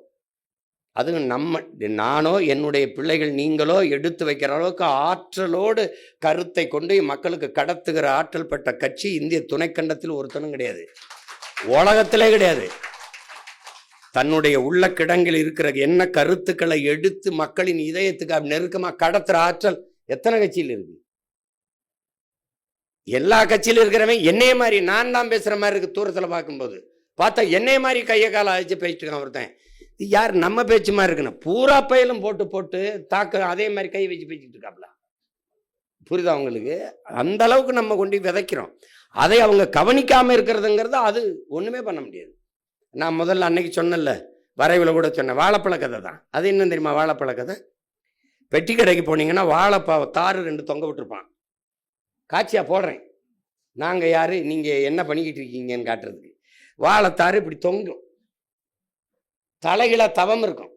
நான் நல்லவன், என்னை வாங்கி சாப்பிடு ப்ளீஸ், ஹலோ ஹலோ ஹலோ இங்கே வாங்கங்க, ஹலோ இது சாப்பிடுங்க, நான் ரொம்ப நல்லவங்க, உடலுக்கு நல்லது, என்னை சாப்பிடுங்கன்னு தலையில தொங்கிக்கிட்டு இருக்கும். திரும்பி கூட பார்க்க மாட்டான். இந்த உள்ள வச்சிருப்பான் பான் பராக்கு, ஹான்ஸு, சிகரெட்டு மறைச்சு வச்சிருப்பாப்ல. அதை சார் சிகரெட் பாக்கெட் ஒன்று விடுங்க சார், முதுகுக்கு பின்னாடி வாழைப்பழத்தை தொங்க விட்டு இப்படி பற்ற வச்சுக்கிட்டு இருப்பாப்ல. இந்த முதுகு பின்னாடி கிடக்கு நம்மள கேட்பாரட்டு, அதான் நம்ம. அவன் பாடு 10 லட்சம். அப்புறம் புற்றுநோய் வந்தவன வாழைப்பழம் சாப்பிடணும்னு வளவலையா பிச்சு சாப்பிட்டு இருப்பான். புரியுதா? இதுதான் பிரச்சனை. அதனால கோபம் இருக்கும், வலி இருக்கும். அதுலேயே அண்ணல் அம்பேத்கர் சொன்னதுதான் அவங்களுக்கு வலியுறுத்தினாங்க. யாரோ ஒருத்தருக்காக வேலை செய்யறோங்கிற எண்ணத்தை கைவிட்டு நீ பிறந்த பெருமைமிக்க சமூகத்துக்காக உழைக்கிறாய் என்கிற பெருமிதமும் திமிரும் கொண்டிருக்கிறான். நீங்க அண்ணனுக்காக நிக்காதீங்க, என்னுடைய எண்ணத்துக்காக நில்லுங்க, உங்களுக்காக நில்லுங்க, நம் மக்களுக்காக நில்லுங்க. நம் தங்கை என்ன சொன்னா, நாங்க உங்களுக்காக, உங்களுக்காக தான் நாங்கள் வந்திருக்கோம், உங்கள் சந்ததிக்காகத்தான் நாங்கள் நிற்கிறோங்கிறத அது சொல்றா பாருங்க. அதுதான் நீங்க முக்கியம், அதுதான் முக்கியம். அப்ப நீங்க நமக்காக, நான் எனக்காக செய்கிறேன், நான் என்னுக்காக செய்கிறேன், என் சந்ததிக்காக செய்கிறேங்கிற எண்ணம் கொண்டு இருங்க. இப்போ செலன்ஸ்கி தெரியும் உங்களுக்கு, இப்போ உக்ரைன் அதிபர் தெரியும் உங்களுக்கு. அவர் அரசு அலுவலகங்களில் அவருடைய படம் இங்கெல்லாம் கண்ட நாய் படம் மாட்டியிருக்கும். நம்ம வந்தவொடனே எந்த படம் இருக்காது, ஒரே படம் தான் இருக்கும். நினைக்கிறேன் என் முன்னவர்கள் படம் இருக்கும், எங்கள் தாத்தா காமராஜ், எங்கள் தாத்தா டாக்டர் சுப்பராயன் படம்லாம் இருக்கும். திராவிடம் படம் ஒரு படம் இருக்காது. அப்போ அவர் அரசு அலுவலகத்தில் மாட்டியிருக்கும் போது அவர்கிட்ட போய் கேட்குறாங்க, நீங்கள் அவர் என்ன சொல்கிறார், கூப்பிட்டு எல்லாரையும் ஒரு அதிபரே சொல்கிறாப்புல, இது என் படத்தையெல்லாம் எடுத்துருங்க, ஏன்னா நான் ஒரு ஐடென்டிட்டியோ ஐக்கானோ கிடையாது, நான் ஒரு குறியீடோ அடையாளமோ கிடையாது, எடுத்துருங்க. எடுத்துட்டு உங்களுக்கு முன்னாடி அரசு அலுவலகங்கள்ல எல்லாம் உங்க வீட்டு குழந்தைகள் படத்தை மாட்டுங்கன்றான். எவ்வளவு பெரிய இது பாருங்க. உங்கள் குழந்தைகளின் படத்தை மாட்டுங்க உங்க நாற்காலிக்கு எதிரே. ஒரு கோப்பு வருதுன்னா அதை பார்த்துட்டு கையெழுத்து போடும்போது ஒரு தடவை உங்க குழந்தைகளின் முகத்தை பார்த்துட்டு போடுங்க, கையெழுத்தை போடுங்க. ஏன்னா உங்கள் பிள்ளைகளின் எதிர்காலம் உங்க கையெழுத்தில் இருக்கு, அதை ஒரு தடவை பார்த்துட்டு போடுங்கன்றான். இப்ப அது மாதிரி நான் உங்களுக்கு ஒன்று சொல்றேன், நீங்க உங்க குழந்தைகள் உங்கள் சந்ததியினரை மனதில் வைத்துக்கொண்டு களத்துல நில்லுங்க. நீங்க எனக்காக நிக்காதீங்க. நான் ஒன்றும் இல்லை, நான் இருப்பேன், நாளை போயிடுவேன். ஆனால் நான் முன்வைத்த தத்துவம் இருக்கும். ஏன்னா என் தத்துவம் நின்னதில்லை, பல ஆயிரம் ஆண்டா நம் இனம் தூக்குனது. அதை என் தலைவன் தூக்குனா, அவன் மொத்தத்தையும் சேர்த்து நம்மகிட்ட கொடுத்துருக்கான். நான் உங்ககிட்ட கொஞ்சம் பிரித்து இந்த நன்கொடை சீட்டு ஒரு கட்டு கொடுப்பான் என் தம்பி துறை, அதுக்காக தான் வந்திருக்கான். ஒரு கட்டு கொடுப்பான், அந்த கட்டை மொத்தமாக ஒரு ஆள், நீ ஒரு 10 கொண்டு வாப்பா, நீ ஒரு 10, அந்த 10 தான் இப்படி. அப்போ அதில் இதை கவனமாக நீங்கள் கையாளணும். இது கடைசி நேரம் வந்துருச்சு. இப்போ ஒவ்வொரு நாளும் நம்ம பாடம் நடத்திட்டு இருக்க முடியாது, மறுபடியும் சந்திக்கிறது அரிதாயிரும். ஏன்னா நீ நேரடியாக நாளைக்கு வேட்பாளர் சந்திப்பு, அப்புறம் மாநாடு, அதுக்கப்புறம் தேர்தல் களம்தான். அதனால என்னுடைய உணர்வை நான் கூடுமானவரை உங்களுக்கு கடத்திட்டேன், என் கனவை. அது உங்களுக்கு புரியாத யாரும் சின்ன பிள்ளைகள், கொஞ்சம் பொறுப்புணர்வோடு ஒருங்கிணைந்து கூடி ஒரு முன்னாடி நிற்கிற தலைமைக்கு தாயின் பேரன்பு முக்கியம். அதை தான் அம்மா தமிழம்மா சொல்கிறாங்க, தமிழ்ச்செல்வி அம்மா, எல்லாரும் வாங்க நம்ம கட்சிக்கு தான் வேலை செய்கிறாங்க, நமக்கு தான் வேலை செய்கிறாங்கன்னு இருக்கணும். அதை விட்டுட்டு நீ யார் வேலை செய்ய, உன்னை யார் வேலை செய்ய சொன்னது, என்னை விட்டுட்டு போடுற. ஊருக்கு போராட வந்தவன் பேருக்கு போராட மாட்டான். என் பேர் ஏன் சின்னதாக இருக்குது, என் பேர் பெருசாக இருக்குது, இது எதுக்கு இருக்குன்னு. பேரே இல்லைனாலும் பரவாயில்ல, உழைக்கணும். ஏன்னா நீங்கள் பாருங்கள், 50,000 பேர் இறந்துருக்கான் மாவீரன் வச்சுக்கிறீங்க. மொழிப்போர்லேயே 500 பேருக்கு மேற்பட்டவன் இந்த நிலத்திலே சேர்த்துருக்கான். ஆனால் அதிகபட்சமாக உங்களுக்கு 18-15 பேர் தான் சொல்லப்பட்டிருக்கு. இப்போ நமக்கு போராளிகள்னு பார்த்தா நீங்கள் ஒரு 20 பேரை எண்ணி சொல்லுவீங்க. ஆனால் 50,000 பேர் முகம் தெரியுமா? யாராவது தெரியுமா? தெரியாது. ஆனால் நீங்கள்லாம் அவனை படமாக வச்சு பூஜை பண்ணுவீங்கன்னு அவன் செத்தானா? இல்லை. ஏன்னா அவன் பிறவி கடமை அது. இப்போ நானே உங்ககிட்ட சொல்கிறேன், வள்ளுவ பெருமகனார் நம்ம எழுதி வச்சுட்டு போவோம், ஒரு பல ஆயிரம் ஆண்டுகள் கழிச்சு ஒரு தலைமுறை போற்றும்னு நினச்சி செத்தானா? அவன் எழுதி வச்சானா? அந்த ஓலைச்சுவடி நம்ம கைக்கு சேருமா சேராதானே தெரியாது. இப்போ நம்ம முன்னோர்களே நம்ம செத்த பிறகு சிலையை வச்சு போட்டுருவாங்க, மாலை போட்டுக்குருவாங்க, கும்பிடுவாங்கன்னு போகிறான்ல, அவன் பிறவி கடமை அதை செஞ்சான். அதனால நம்ம கடமையை செய்யணும். அதில் தேர்தலில் நீங்கள் எல்லாம் ஒற்றுமையாக நின்று வேலை செய்யணும். அப்புறம் இங்கே சொன்னது, இங்கே சில பேர் குறிப்பிட்டு சொன்னாங்க, தம்பி திருமுருகனை யாரோ சொன்னாங்க, ஒரு வேட்பாளரை உங்கள் தொகுதியிலே இருந்து எடுத்து நிறுத்தணும்னு நினைக்கிறேன்னா நீங்கள் அந்த கட்சிக்கு போய் சேர்ந்துக்கிறணும். புரியுதா? அப்புறம் நீங்கள் ஒரு வேட்பாளரை கொடுப்பீங்க, அந்த வேட்பாளரை நிறுத்தணும் அப்படின்னா நீ 4 பேர் இருந்துக்கிற, நீ ஒரு வேட்பாளரை கொடுப்ப, நீ ஒரு வேட்பாளரை கொடுப்ப, விருப்பம்னு கேட்டு 10,000 ரூபா கட்டுத்தொகை போட்டு அப்படி கட்டு, தொகுதிக்கு எவ்வளோ செலவு பண்ணுவ, கட்சிக்கு எவ்வளோ டொனேஷன் அன்பளிப்பு கொடுப்ப, அப்படி கேட்குற கட்சி கிடையாது இது. உங்களுக்கு புரியுதுன்னு நினைக்கிறேன். இது ஒரு போர். எந்த தளபதியை முன்னிறுத்தினால் போர் சிறப்பாக நடக்கும்னு தளபதி, நான் படையை நடத்துகிறவனுக்கு தெரியும், நிறுத்துவேன். நீ போட்டு குழப்பிக்கிற கூடாது. நீ ஒரு பரிந்துரைச்சினா 5 பேர் ஒரு வேட்பாளர், 5 பேர் ஒரு வேட்பாளர், இன்னொரு 5 பேர் வேட்பாளர் கொடுப்ப. இந்த வேட்பாளர் கொடுத்தா நீ வேலை செய்ய மாட்டா, அந்த வேட்பாளர் கொடுத்தா அவன் வேலை செய்ய மாட்டான். அந்த வேலைக்கு நான் வரல. உனக்கு புரியுதா? நான் நிறுத்துகிற கட்சி, நிறுத்துகிற வேட்பாளர் தகுதி வாய்ந்தவர்களா இல்லையா, அதுதான் நீ பார்க்கணும். என் தொகுதியிலே கொடு. இந்த வேலையை நீ வேற எங்கேயாவது தான் வச்சுக்கணும் தம்பி.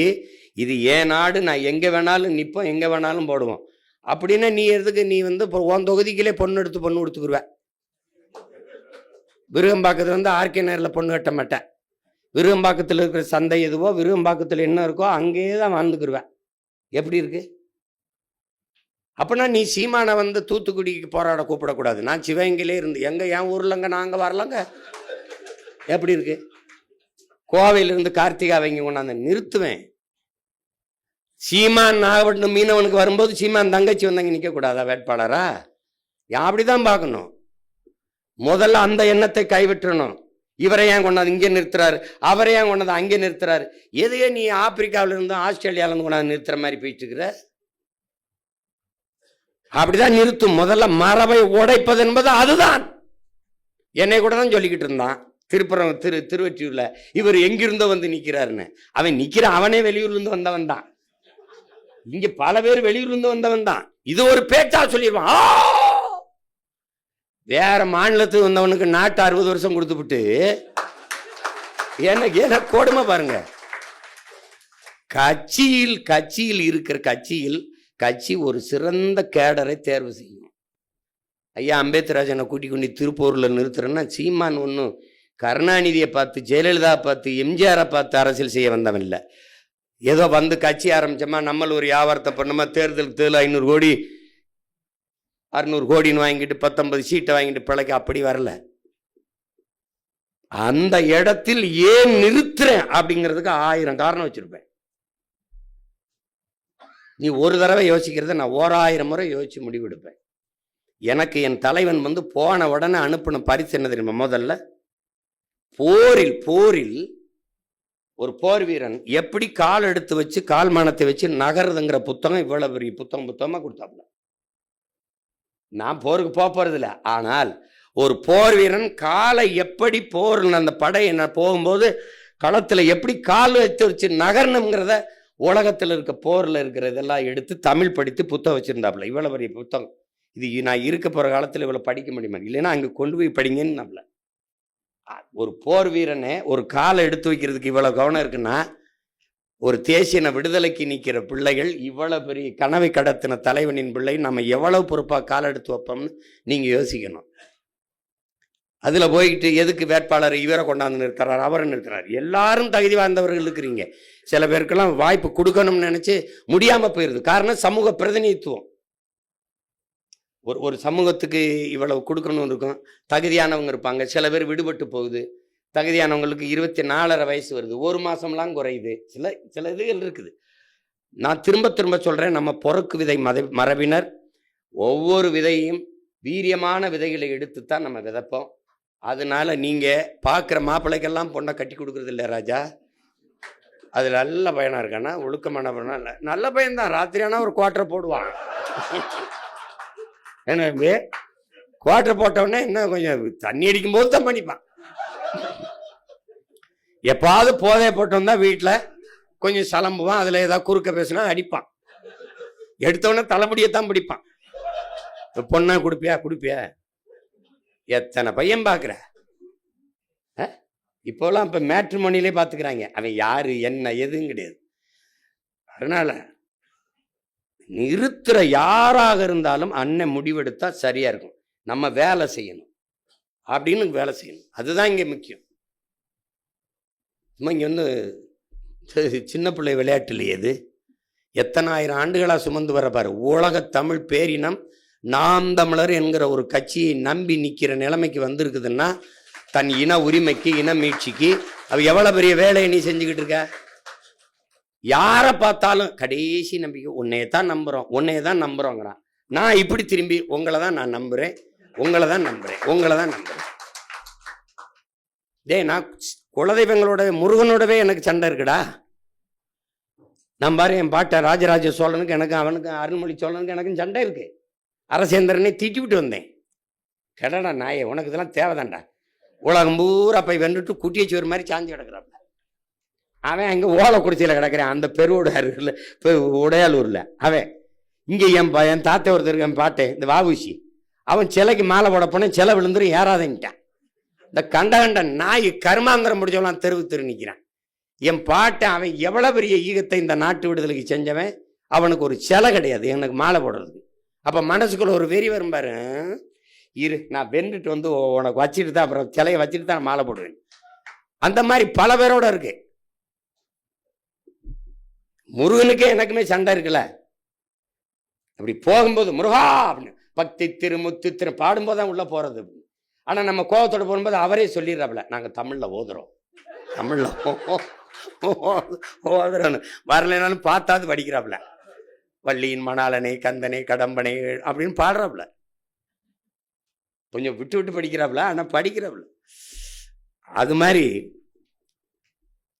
நீங்க மிகுந்த பொறுப்பை ஏற்றிருக்கிறீங்க. கவனமா நீங்க வேலை செய்யணும். இந்த தேர்தலை விட்டுறக்கூடாது. நமக்கு முக்கியமான தேர்தல். 5 மணி போட்டி 6 மணி போட்டிம்பா. நீங்கள் ஒன்றுங்க, நமக்கு இங்கே எவனுமே போட்டி கிடையாது. நம்ம எடுத்து வைக்கிற அரசியலுக்கு எவனுமே போட்டி கிடையாது. நம்ம வரும்போது ஐயா விஜயகாந்த் வரும்போது, அம்மா ஜெயலலிதா, ஐயா கருணாநிதி 2 பேர் தான். நாம் வரும்போது மக்கள் நல கூட்டணின்னு ஒன்று இருந்தது. இங்கே திமுக அதிமுக தலைமையில் கூட்டம். ஐயா அன்புமணி தனியாக ஒரு போட்டி, மாற்ற முன்னேற்றம் அன்புமணின்னு ஐயா அன்புமணி வந்தாங்க. அந்த இடத்துல நம்ம வந்தோம். அப்போ அங்கேயும் நம்ம 5வது தான். அதில் 4.5 லட்சம் 1.1. திருப்பி 19 தேர்தலுக்கு வர்றோம். 19 தானே அங்கே வர்றோம். வரும்போது யார்? எங்கள் அண்ணன் கமலாசன் வந்துட்டாப்புல. அப்புறம் ஐயா டிடிவி வந்துட்டாப்புல. அங்கேயும் நம்ம 5வது தான். கவனிச்சுக்கிட்டீங்களா? அங்கே 17.5 லட்சத்தை வாங்கி ஏறி போகிறோம். 17.5 லட்சம் வாங்கி போகிறோம். 4லேருந்து எங்கே போயிடுது? அங்கே போயிடுது. அதுக்கப்புறம் திருப்பி வர்றோம். 21 இடையில எல்லா இடைத்தேர்தலையும் சண்டை போடுறோம். எது கிடைக்க அடுத்த அடிக்கிறோம். நம்ம நோக்கம் என்ன? வெல்லணும். அப்புறம் 21க்கு வர்றோம். 21ல் வந்து என்ன ஆகுது? அண்ணன் ஐயா டிடிவி தலைமையில் ஒரு அம்மா விஜயகாந்த் இவங்க பிரேமலதா அவங்க ஒரு கூட்டணி. இந்த பக்கம் ஐயா ஸ்டாலின் தலைமையில், ஐயா எடப்பாடி தலைமையில் ஒரு கூட்டணி. இந்த பக்கம் மக்கள் நல கூட்டணின்னு ஒன்று. அதானே? இல்லை அண்ணன் கமல்ஹாசன் தலைமையில் ஒரு கூட்டணி. நல்லா கவனிச்சுக்கிறங்க. இப்போ எத்தனாவது இடத்துல நம்ம இருக்கோம்? அதே 5. நம்ம போட்டியில் இருக்க மாட்டோம் தெரியுங்களா? இங்கே பாருங்க, திமுக அதிமுக கமல்ஹாசன் டிடிவி, நம்ம வந்து மற்றவை.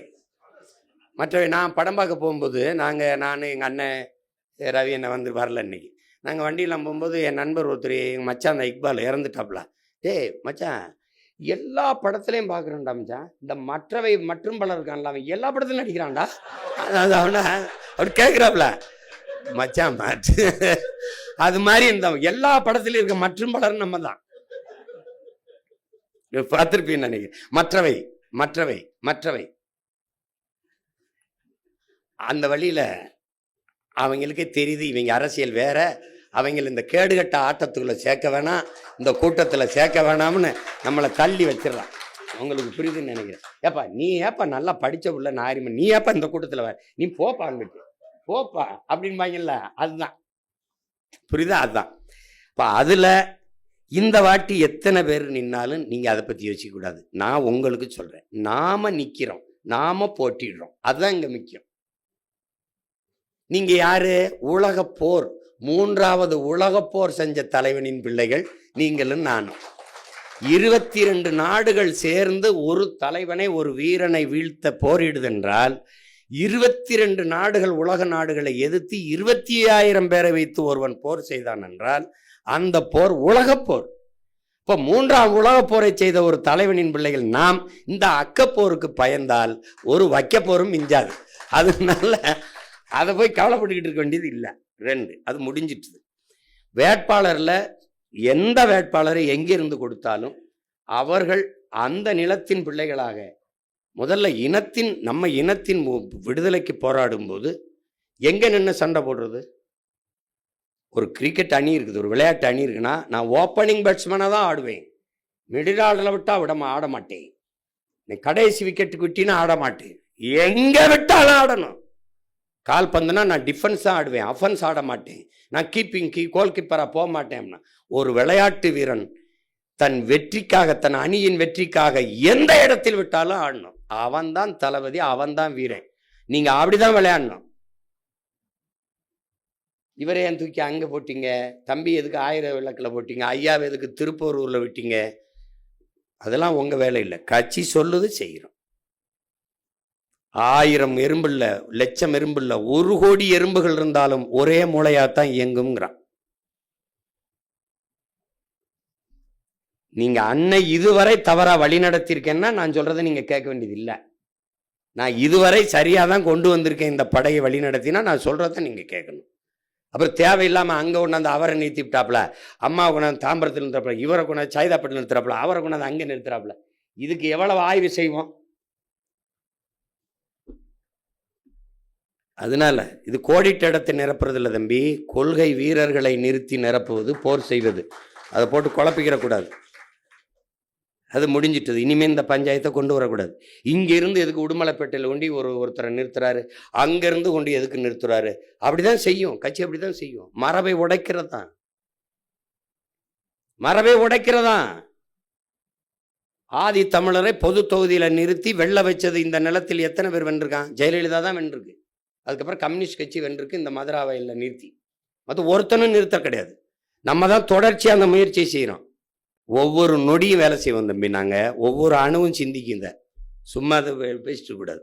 அதனால இந்த சிந்தனை இனி இந்த கட்சிகள் இருக்கக்கூடாது. இப்போ இங்கேருந்து போய் தென்னரசன் போய் கள்ளக்குறிச்சி என்னன்னு பாருங்கன்னா, அண்ணே சொல்லியிருக்காங்க, ஆமாம் வாங்க அப்படின்னு சொல்லணும். என்னடா கேரளாவிலேருந்து இங்கே மேலிட பொறுப்பாளர்னு போடுறான், பேசாமல் இன்னும் வேலை செஞ்சுக்கிட்டு இருக்க, என்ன தம்பி போடுறான்ல. எதிரிக்கு தான் பச்சை மட்டை, உங்களுக்கு இல்லை. ஆனால் உங்களுக்காக வெட்ட வைக்காதீங்க. என்ன தம்பி, அடுத்தது உங்களுக்கு தெரியும், நமக்கு நாளைக்கு வேட்பாளர்களை சந்திக்கிறோம். வேட்பாளர்களை சந்தித்து எப்படி இயங்குறதுன்னு அது தனி. அடுத்து நமக்கு இருக்கிறது என்ன? மாநாடு. இப்போ மாநாடு உங்களுக்கு தம்பி துறையெல்லாம் சொல்லிட்டாங்க. நீங்கள் என் பிள்ளைகள் எனக்காக செய்ய வேண்டியது, அவரவர் வாக்ககத்துக்கு சென்று வலிமைப்படுத்துங்க. 1, கட்சி 10 மாவட்டம் 12 மாவட்டமாக பிரித்தது நிர்வாக வசதிக்குத்தான், வேலையை சிறிதாக்குறது தான். அதை அது கவனத்தில் எடுத்து செய்யுங்க.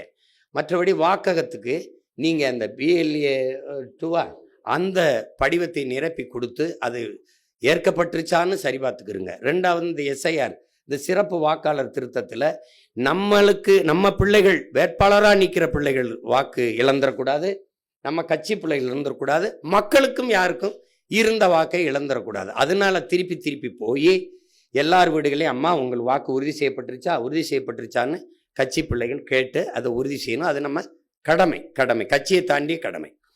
இந்த மாநாடு நமக்கு வலிமையை காட்டல்ல, வலிமையை காட்டி ஒரு கட்சியோட கூட்டணி பேரம் பேசி போறதுக்கு இல்லை, நம்ம ஓர்மையை காட்டதான், ஒற்றுமையை. தமிழர்கள் இன உணர்வு மான உணர்வு அற்று சாதி மத உணர்ச்சியால் பிளந்து பிரிந்து சிதறி சிக்குண்டு அழிந்து போன தமிழ் சமூகம் எழுச்சியுற்று ஒரு அரசியல் வலிமையாக ஆற்றலாக ஒன்றிணைதுன்னு காட்டணும், உலகத்துக்கு காட்டணும். அது நம்மீது நம்பிக்கை வச்சிருக்கிற மக்களுக்கு மேலும் அதிக நம்பிக்கை கொடுக்கும். நம்மோடு களத்தில் நிற்கிற பிள்ளைகளுக்கு ஒரு புதிய உற்சாகத்தை கொடுக்கும். அதுதான் இப்போ 234 பேரையும் சந்திக்கும் போது, அக்கா நீங்கள் நிற்கிறீங்களா, நீங்கள் போட்டிடுறீங்களா, நம்மளை மாதிரியே நிறைய பெண்கள் போட்டிடுறாங்களேன்னா புதுசாக வர்றவங்களுக்கு ஒரு உற்சாகம்தான். அதுக்கு தான் நம்ம இந்த மாநாடை செய்கிறோம். இந்த மாநாட்டை மாற்றத்தை விரும்பும் மக்களின் மாநாடு என்று சொல்வதற்கு காரணம் உங்களுக்கு இருக்கு. இதுவரை இந்த நிலத்தில் இருக்க அரசியலை தகர்த்து முற்றுமுழுதா புதிய ஒரு அரசியலை கட்டுவது என்பது மாற்றம். அந்த மாற்றத்தை விரும்புகிற மக்கள் இதையெல்லாம் சரி பண்ண முடியாதா, இதெல்லாம் இப்படி இருக்க, இதெல்லாம் ஒழிக்க முடியாதா, இதெல்லாம் சீர் செய்ய முடியாதா, எப்படி சிந்திக்கிற மக்களுக்கு இன்னைக்கு இப்போ கூட ஒரு தங்கச்சியில் மனு கொடுத்துட்டு போகிறாங்க. ஆசிரியர்கள், செவிலியர்கள், மருத்துவர்கள், உழவர்குடிகள், மீனவர்கள், இப்படி போராட்ட களத்தில் நிற்கிற ஒவ்வொரு குடிகளுக்குமான மாநாடு தான் இந்த மாநாடு. அதனால தான் மாற்றத்தை விரும்பும் மக்களின் மாநாடு. குடும்பமாய் கூடுவோம், கொடிய அரசியலை மூடுவோம். இது கொள்கை மறவர்களின் கூட்டம், கொள்ளையர்கள் எடுக்க வேண்டும் ஓட்டம் என்ற முழக்கத்தை முன்வச்சோம்.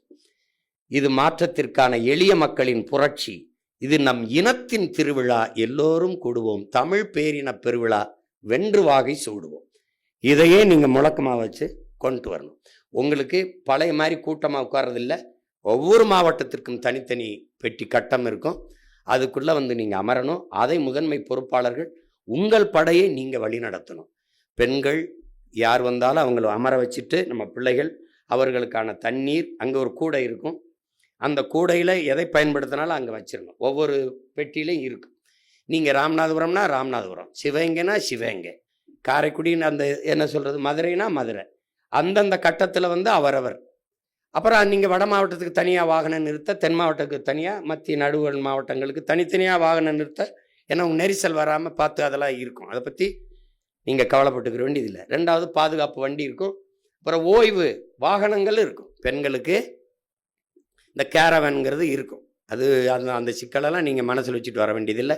அப்புறம் நடமாடும் கழிவு அது இருக்கும், மொபைல் டாய்லெட்ஸ் இருக்கும். எல்லாமே சிறப்பாக ஏற்பாடு பண்ணிடுவோம். ஆனாலும் நம்மை நாமளே பாதுகாத்து கொள்வது நமது கடமை. நமக்கு ஒருத்தர், உங்களுக்கு புரியுதுன்னு நினைக்கிறேன், நம்ம மாவட்டத்தை நம்ம முன்னாடி நிற்கிற பிள்ளைகள் பத்திரமா அழைச்சிட்டு வந்து பத்திரமா கூட்டிகிட்டு போகணும், பொறுப்பாக கூட்டிகிட்டு போகணுங்கிறது பொறுப்பை எடுத்துக்கணும். இவ்வளோதான். அதுக்கப்புறம் என்ன சொல்ல வேண்டியது கோபணும், இந்த மாநாட்டிற்கு நீங்கள் என்னுடைய ஆர்ப்பாட்டம், நம்ம ஆர்ப்பாட்டம் போராட்டங்களுக்கு வர்ற மாதிரி நீங்கள் வரக்கூடாது. வந்து ஒருத்தர் வந்து அப்படி ஓரமாக வந்து அப்படி ஒரு வணக்கத்தை போட்டு அப்படி ஒரு ஆளாக வந்து நான் வந்துட்டேன் அப்படின்ட்டு அதோட ஆர்ப்பாட்டத்தில் இருக்கிறதுல போராட்டத்திற்கு போயிடுறது. இங்கே நான் நின்று பேசிக்கிட்டு இருப்பேன், அங்கே பின்னாடி இருக்க பதாய்க்கு பின்னாடி போய் நின்றுக்கிட்டு ஆமாம் ஆமாம் ஆமாம் அது இது வந்து இது இன்னைக்கு நேத்தான் இந்த நான் இதை பார்க்குறேன். நான் என்ன அங்கே ஒரு கேமரா இருக்குது, ஏன்னா ஐ ஆம் வாட்சிங். நான் தான் பிக் பாஸில் வெரி பிக் பாஸ் நான் தான். அதனால் நீ ஓட முடியாது, ஒழிய முடியாது. இந்த வாட்டி விறுவிறுன்னு ஒரு ஆள் ரெண்டு ஆளாக வரக்கூடாது. உன் வீட்டு திருமணத்திற்கு அல்லது உன் வீட்டு புதுமனை விழாவுக்கு எப்படி அழைப்புதல் வச்சு அழைப்பியோ, அதனால தான் திருவிழா என்று சொல்வதற்கு காரணம். ஒரு கோயில் விழா, நம்ம ஊரில் கிடா வெட்டுறோம், ஐயனாருக்கு திருவிழா, எங்கள் ஊரில் மாரியாத்தாவுக்கு முளைப்பார் போட்டால் பக்கத்து ஊர்கள்லாம் போய் சொல்லிட்டு வருவோம் சொந்தக்காரங்களாம், எங்கள் ஊரில் திருவிழா இருக்குது வாங்க. என்ன தம்பி அப்படின்னா, வள்ளி திருமணம் நாடகம், கரகாட்டம் யார் ஆடுறா, அப்படியா வள்ளி திருமணம், சித்ராதேவி வர, அப்படியே அப்படியே வர்றவண்ணு, இப்படிலாம் இருக்குது எங்கள் ஊரில். அப்போ இங்கே பாருங்க, அழைப்புதல் கொடுக்க போகும்போது ஜர்ரா எத்தனை உருப்படி, எத்தனை கிடா, 7 கிடா மாமா, 7 ஒரு எலும்பு கூட வராது ஒரு ஆளுக்கு. என்னடா 7 கிடாய் வெட்டிட்டு இதுக்கு எவ்வளோ தூரம் வந்து பத்திரிக்கை கொடுக்கணும்? 7 கிடாய்டா, வர்றவனுக்கு ஒரு எலும்பு கூட கிடக்காதான். இதில் கிடா கிடையாது, ஆனால் நீங்கள் வந்தாகணும். வரணும்னா இப்போ நான் கிடையாது, எங்கள் அம்மா வரணும், என் குடும்பமே வரணும், என் தம்பி வரணும், என் மாமா மச்சினை, என் சொந்த ஊரம். அப்போ அவனவன் தாய் கிராமத்தில் போய் பேசணும். சும்மா வாங்க திருச்சியில் ஒரு இது திருவிழா மாதிரி இருக்கும் வாங்க அப்படின்னு கூட்டிகிட்டு வரணும். ஒரு சுற்றுலா மாதிரி அழைச்சிட்டு வரணும். திரண்டு காட்ட வேண்டியது இருக்குது. ஏன்னா அடிபட்ட புலியும் அடிமைப்பட்ட இனமும் எழுச்சி வரும்போது எவனும் எதிர் நிற்க முடியாதுங்கிறாரு ஐயா இறையன்பு. நாம் அடிபட்ட புலி, அடிமைப்பட்ட இனம், எழுச்சி விட்டு காட்டணும். ஏன்னா நீங்கள் நல்லா வந்தீங்கன்னா இந்த ஒரு என்ன சொல்கிறது, ஒரு தன்மானமிக்க தமிழினம் மொத்தமும் மாண்டு போகவில்லை, மொத்தமும் வீழ்ந்து போகவில்லை என்பதை காட்டுவதற்கான ஒரு வரலாற்று வாய்ப்பாக இந்த மாநாட்டை என் உடன் பிறந்தார்கள் பயன்படுத்தி கொள்ளணும். ஒன்று, எல்லாரும் வந்துடணும். அது இன்னையிலிருந்தே போய் நீங்கள் இப்படி அலைபேசி வச்சு அலைங்க, ஒவ்வொருத்தரும் அழைச்சி உங்கள் தொடர்பில் இருக்க 10 பேருக்கு கடத்துங்க, செய்தியை கடத்தி வந்துடுங்க. அது ரொம்ப முக்கியம். மாநாடு ரொம்ப முக்கியம். அதுக்கப்புறம் வேட்பாளர்கள் யாரை கொடுத்தாலும் ஈடுபாட்டோடு வேலை செய்து வெல்ல வேண்டும் என்ற உறுதியை ஏற்றுக்கொள்ளுங்கள். அது அடுத்தது. அதுக்கப்புறம் என்ன செய்தி இருக்குது, வேற என்ன செய்தி? பியர் அது போட்டுருவீங்க, பியர்ல போட்டுருவீங்க, மாநாட்டுக்கு வந்துடுவீங்க. இப்போ இந்த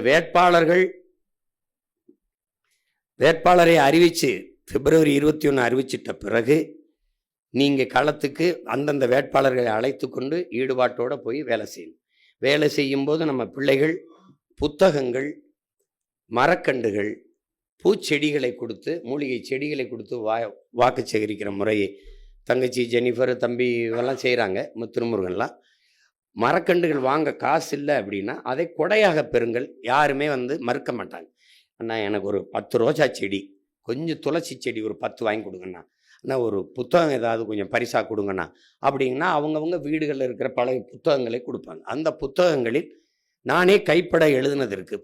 ஒவ்வொரு புத்தகமும் ஒரு விதைநெல், அடுத்த தலைமுறைக்காக சேமிப்போம், சுவாசிப்பது போல வாசிப்பது இருக்கட்டும், அறிவை தேடி ஓடுங்கள், நாளைய தலைமுறை, நாளைய வரலாறு உங்கள் நிழலை தேடி ஓடி, இப்படி எழுதுனது இருக்குது என் கைப்பட.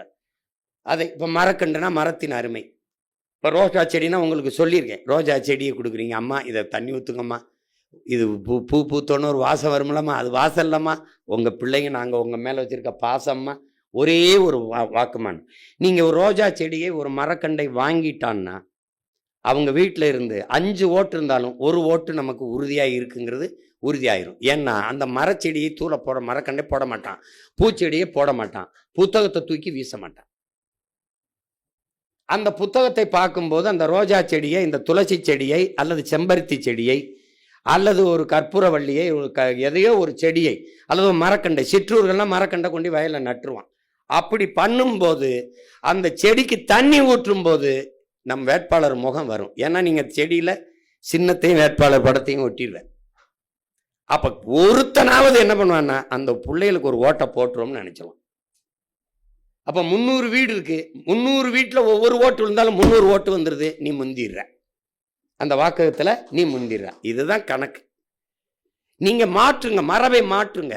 அண்டா கொடுத்து, மிக்சி கொடுத்து, இந்த சாப்பிட்ற தூக்கு, இந்த டிஃபன் கேரியர் கொடுத்து, வாக்கு காசு கொடுத்து கேட்குற இடத்தில் மூக்குத்தி தோடு தொங்கட்டான் கொலுசு கொடுக்குற இடத்துல புத்தகம் கொடுக்குது நாம் தமிழர் கட்சி, மரக்கண்டுகள் கொடுக்குது, செடிகளை, மூலிகை செடிகளை கொடுக்குது, பூச்செடிகளை கொடுத்து வாக்கு கேட்குதுங்க. மரபை மாற்று, நீ எழுதி வச்சுக்க. அடுத்தடுத்த தேர்தலில் எல்லா பயிலும் பூச்செடி கொடுப்பான், எல்லா பயிலும் மரக்கண்டு கொடுப்பான். மரபை மாற்று, அவ்வளோதான். அவன் செய்யறத நீ செய்யாது. என்ன இந்த வாட்டி நீ நம்ம பேசிக்கிட்டு இருக்கும்போது நீ பார்த்தீங்கன்னா நம்ம ஒன்றும் பேச வேண்டியதில்லை, படம் போட்டு போட்டு காட்டிடுவேன் நான். அதுக்கு வேலை நடந்துக்கிட்டு இருக்கு. அமெரிக்காவில் என்ன நடக்குது இங்கே பாரு, இப்ராஹிம் ட்ரோரை எப்படி ஆட்சி நடத்துகிறான், நம்ம சொல்கிறத அங்கே பண்ணிகிட்டு இருக்கான், இந்த பாரு அது மாதிரி நம்ம பண்ணுறோம். அப்படி நீ பார்க்கும்போது என்ன, நீ என்னோட பொருந்திடுவேன். ஆமாடா இவன் சொல்கிறது சரிதான்டான்டுவேன். அதனால் அந்த வேலையெல்லாம் உங்களுக்கு இல்லை, நீங்கள் அதை பற்றி கவலைப்பட வேண்டியது இல்லை. ரெண்டாவது வேறு எது செய்தி இருக்கா முக்கியம் பாக்கியத்துக்கிட்ட? மாற்று வேட்பாளர் தேர்வு பண்ணியிருக்கு. ஒன்று நீங்கள் கவனிச்சுக்கணும், ஒரு தங்கைக்கு இடம் ஒரு இஸ்லாமிய தங்கைக்கு நான் கொடுத்துருந்தேன்னா அதே இஸ்லாமிய தங்கை தான் மாற்று வேட்பாளராக போடணும். பெண்ணுக்கு மாற்று பெண்ணு தான். இப்போ ஒரு சமூகத்துக்கு இங்கே இப்போ வன்னியரில் ஒரு தங்கச்சி கொடுத்துருக்கேன்னா வன்னியரில் தான் மாற்று வேட்பாளர் எடுக்கணும். அப்போ எந்த சமூக பிரதிநிதித்துக்காக நான் கொடுக்குறேனோ மாற்று வேட்பாளர் அதை தவற விட்டினா, ஒருவேளை இந்த கட்டுத்தொகை இதாகிடுச்சுன்னா இங்கே தவறிடும், அப்போ அந்த பிரதிநிதித்துவம் போயிடும். கட்டுத்தொகை போடும்போது மிகுந்த கவனமாக நீங்கள் போடணும். அது வழக்கறிஞர் நம்மளுடைய சட்டப்பாசறை செய்தாலும் கூட நீங்களும் பொறுப்புணர்வோடு போடணும். 1க்கு 3 மனுக்களை போட நீங்கள் தயாராகிக்கணும். 1க்கு 3 போடுறதுக்கு தயாராகிக்கணும். நீங்கள் 10 பேர் இருந்தாலும் ஒற்றுமையாக இருந்து வேலை செஞ்சிட்டிங்கன்னா நம்ம வெற்றியை எவனாலும் குலைக்க முடியாது. ஏன்னா நீங்கள் இன்னைக்கு நெட்ஃப்ளிக்ஸில் இருக்குது ஸ்பார்டன்ஸு, இந்த படம் 300 வீரர் தான், 300 பருத்தி வீரர். அது வேற யாரும் இல்லை, நாம் தமிழர் கட்சி தான். ஸ்பாட்டன் முன்னாடி இருக்கானா அவன் சீமான் தான். அதுக்கு முன்னாடி நிற்கிறது யாரு? நம்ம தலைவன் தான். 2,80,000 பேரை 25,000 பேரை வச்சு ஒருத்தன் சண்டை செஞ்சு கலங்கடிச்சிருக்கான் அப்படின்னா இவன் ஸ்பாட்டன்ஸ் வீரன் இல்லாமல் என்ன நினைக்கிறீங்க? எப்படி நினைச்சு பாருங்க, என்ன வருத்தம் வந்திருக்காப்ல.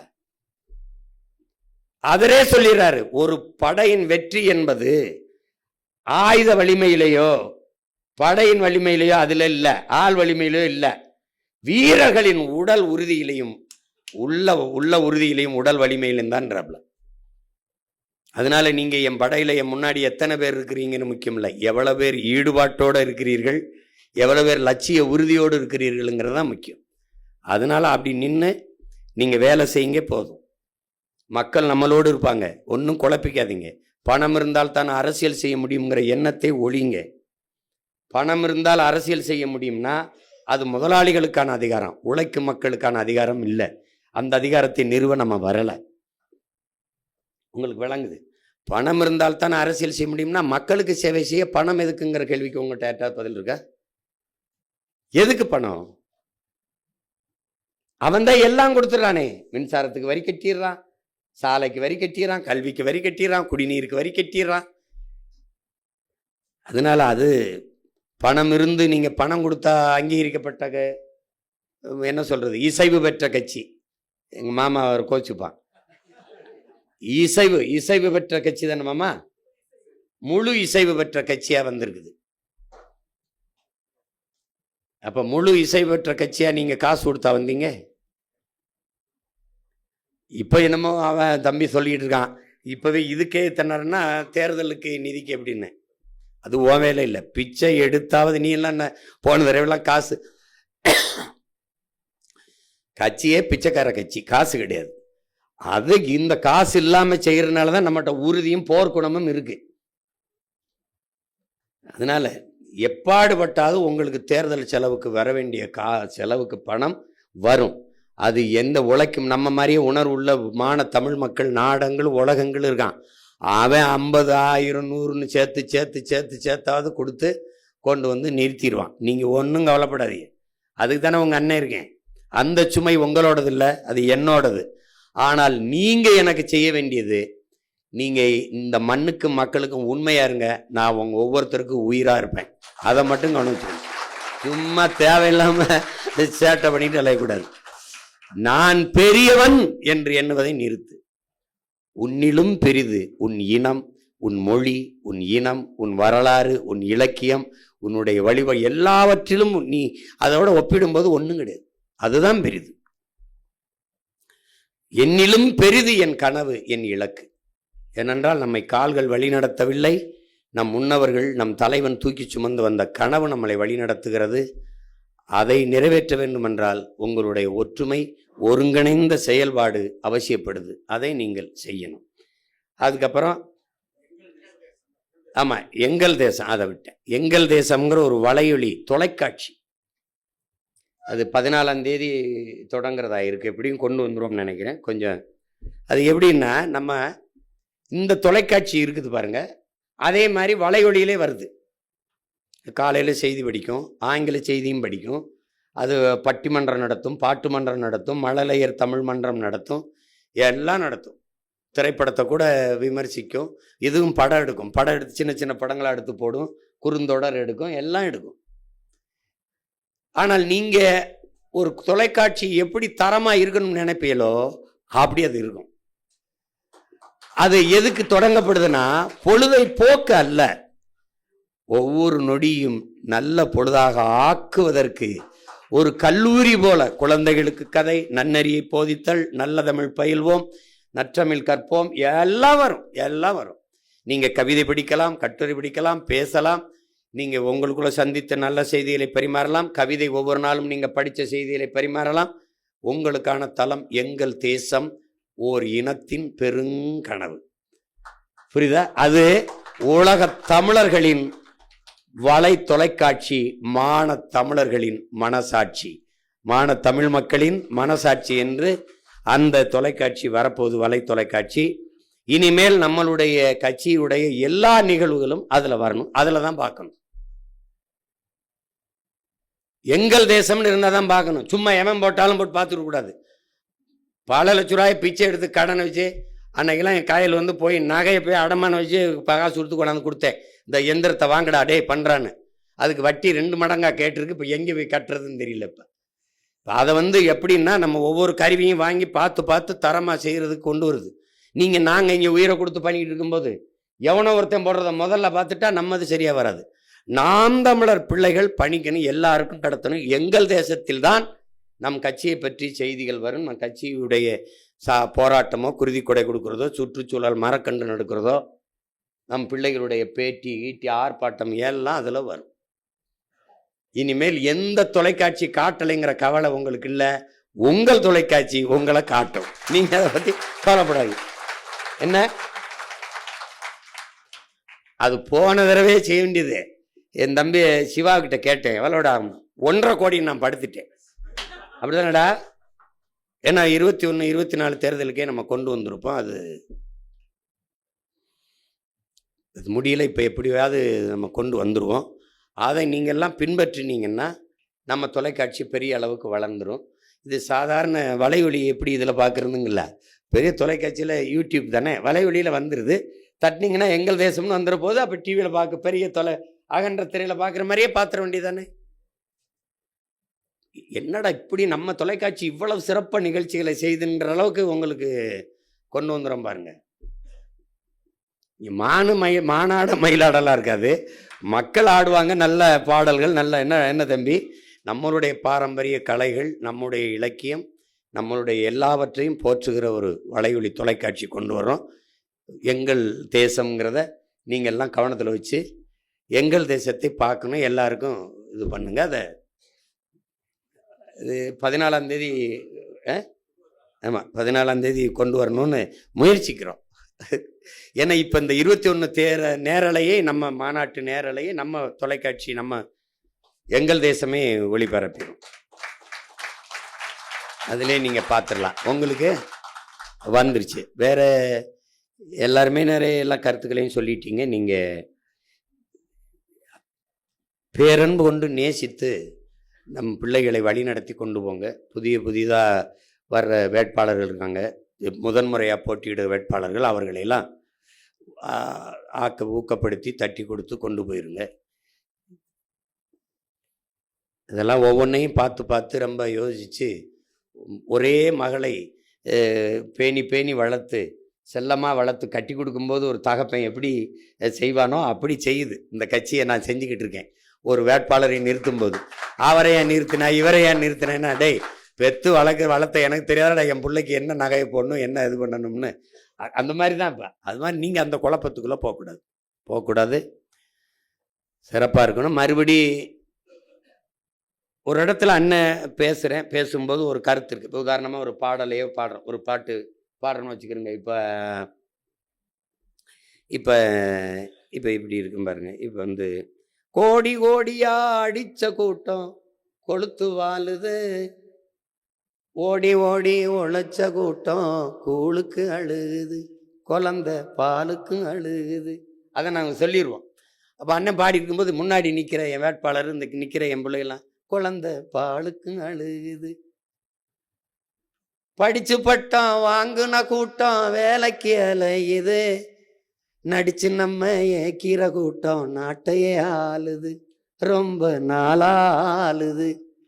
இது யாரு செஞ்ச தப்பு, நம்ம தாத்தா வாட்டி தப்பு. இது யாரு செஞ்ச தப்பு, நம்ம ஆத்தா அப்பன் தப்பு.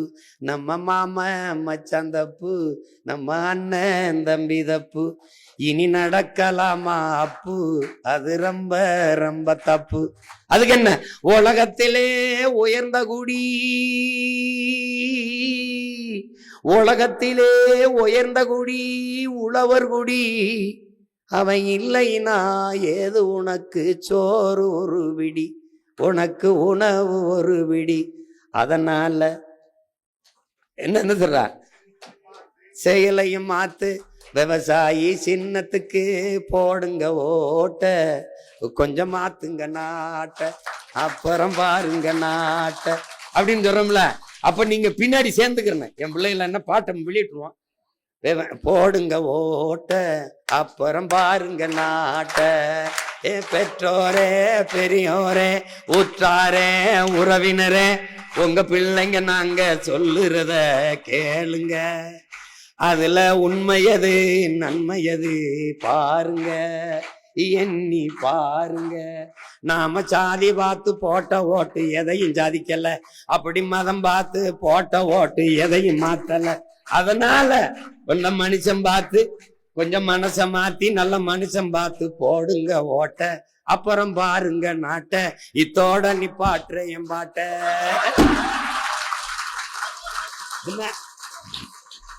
ஏன்னா நீங்க மார்க்ஸ் என்ன சொல்ற, கலை இலக்கிய வடிவம் மக்களிடத்துல புரட்சியை ஏற்படுத்தா. இப்ப என்னடா நாடு இது, எவன் செஞ்ச கேடு இது, என்னடா நாடு இது, எவன் செஞ்ச கேடு இது. இது உண்மையான பாட்டு. எது அப்படின்னா, அப்பா இளையராஜா, என்னடா காதல் இது, எவன் செஞ்ச மோசம் இது, கண்ணெடுத்து பார்க்க ஒரு கண்ணி இல்லையே, காலங்காலமா எனக்கு காதல் வல்லையே நண்பா அப்படிங்கிறது பாட்டு.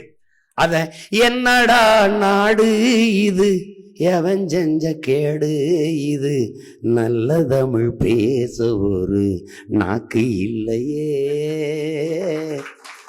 காலங்காலமா நமக்கு ரொம்ப தொல்லையே தமிழா, என்னடா நாடு இது, எவன் செஞ்ச கேடு இது, நல்ல தமிழ் பேச ஒரு நாக்கு இல்லையே. அப்படி நிறுத்தி, நாம் தமிழர் கட்சி அரசமைக்கும் போது எல்லா நாக்கும் நல்ல தமிழ் பேசும் அப்படின்னு என்ன என்ன தம்பி, அப்படி ரெண்டு பிட்டுகள், ரெண்டு பிட்டு அப்படி போடணும், போட்டாதான் எடுத்து பண்ணுவான். ஆமா, அப்படி ரெண்டு துளி பேசிக்கிட்டே இருந்தா என்னடா அப்படியே பேசிக்கிட்டா இருக்காமலாம் அப்படின்னு வருவாங்க.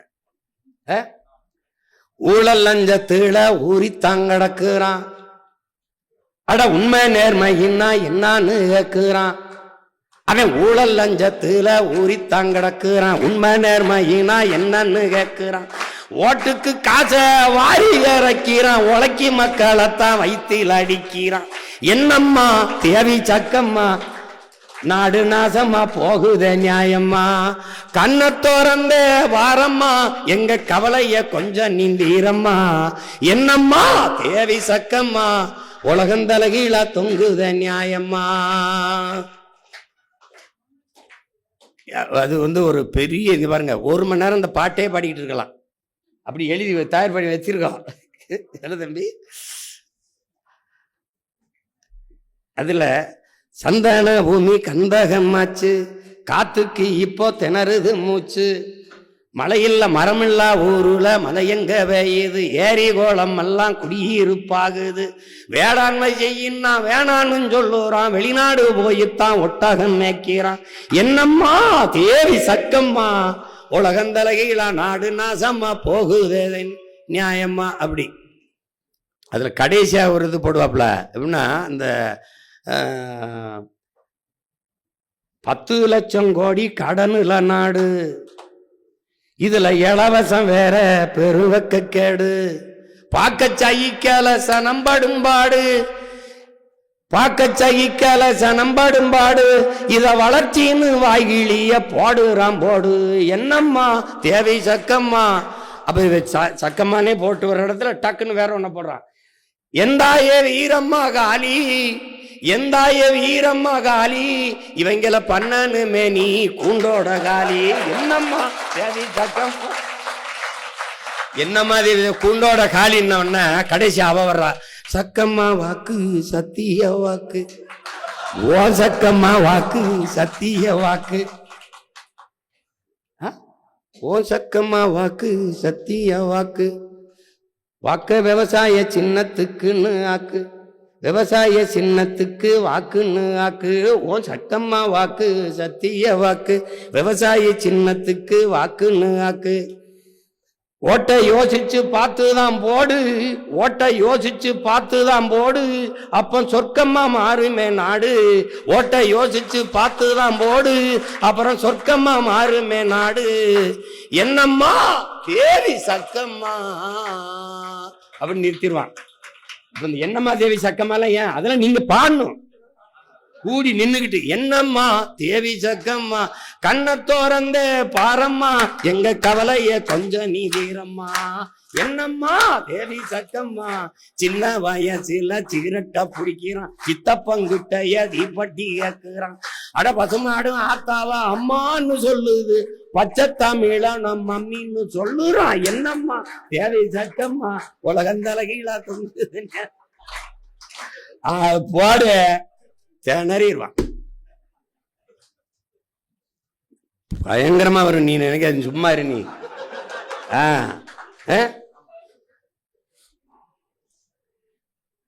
அது அன்னைக்கு அவ்வளவு நேரம் பேசினேன்.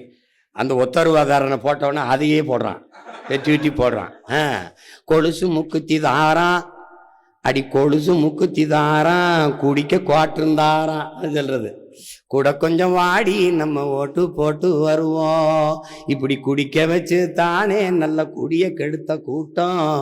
கூறுகட்ட மாமா நான் கூட வர மாட்டேன். ஏன் மிக்சி கிரைண்டர் தாரான் அரைக்க மசாலா பொடியும் தாரான். ஏன் மிக்சி கிரைண்டர் தாரான் அடி மசாலா சாமானும் தாரான். மாமா மகளை வாடி நம்ம ஓட்டு போட்டு வருவோம். ஓ மிக்சி கிரைண்டரும் வேணாம், மசாலா சாமானு வேணாம், மனங்கட்ட மாமா நான் மாத்தி போட மாட்டேன். ஏன்னா அவன் அங்கேயே அடிச்சிடறான் அப்படி. 1000 ரூபா தாரான் அடி அரிசி பருப்பு தாரான். அத்தை மகளை வாடி நம்ம ஓட்டு போட்டு வருவோம். 1000 ரூபாயும் வேணாம், அரிசியும் பருப்பும் வேணாம். ஓட்ட விவசாயிக்கு போட்டா இது எல்லாம் வரும் தானா. அவன் அடிச்சிடறான்.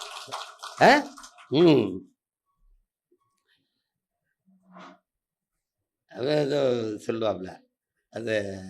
ஏ வேட்டி சேலையும் தாரான் அடி ஓசி பசுந்தாரான். வேட்டி சேலையும் தாரான் அடி ஓசி பசுந்தாரான்.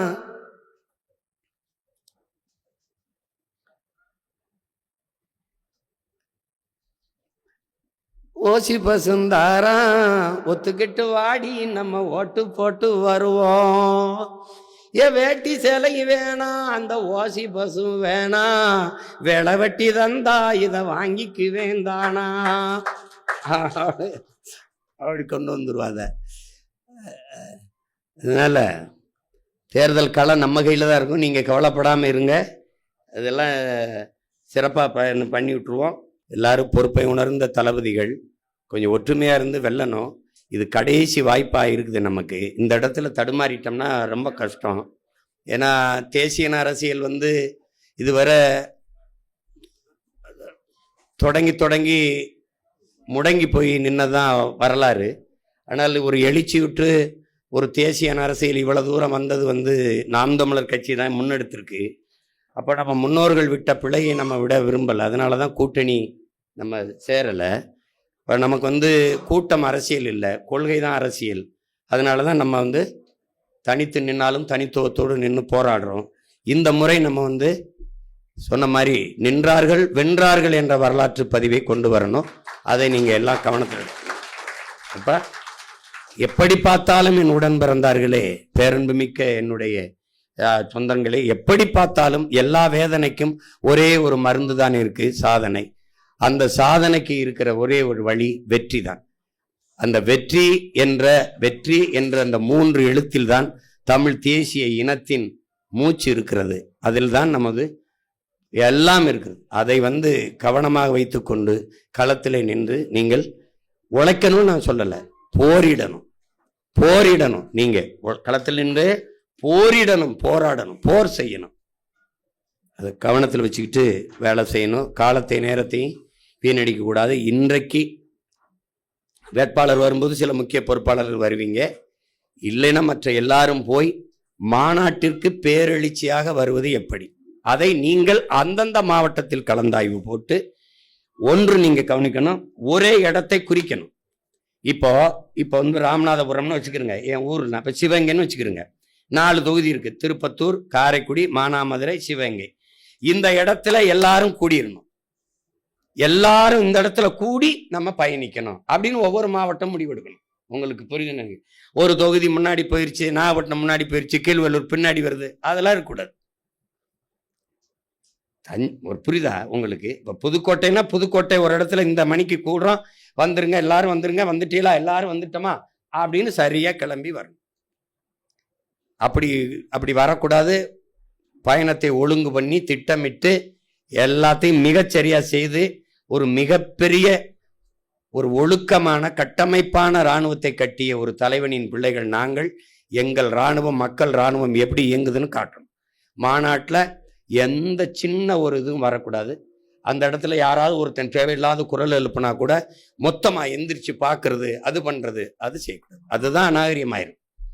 ஒருத்தன் சத்தம் போட்டால் யாராவது வேணும்னே கூட வேற ஒருத்தன் தனி கிணி போட்டு சத்தனா கூட திரும்பக்கூடாது. டப்புன்னு அவரை மெதுவாக அங்கே பக்கத்து வாயை பற்றி இங்கே வாய அப்படின்னு போயிடும். உடனே எந்திரிச்சு எல்லாரும் பார்க்கறது வந்து அதுதான் பெரிய தவறாயிருக்கு. நீங்க உடனே என்ன பண்ணிடுறீங்க, அதுக்கு பின் விளைவை காட்டி ரியாக்ட் பண்ணிடுறீங்க. அது அப்படி அப்படி யாரு என்ன அப்படி அந்த இடத்துல இருக்கவே அழகா தூக்கி கொண்டு வெளியில கொண்டு போயிடணும்.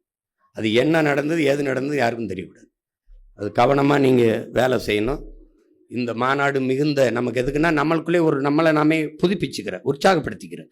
அதுக்கப்புறம் இருக்கிற 1.5 மாதம் 2 மாத தேர்தல் களத்தை நம்ம உற்சாகமாக களத்தில் நிற்கணும், வெறி கொண்டு நிற்கணும். கவனம். நமக்கு வந்து வழியே இல்லை.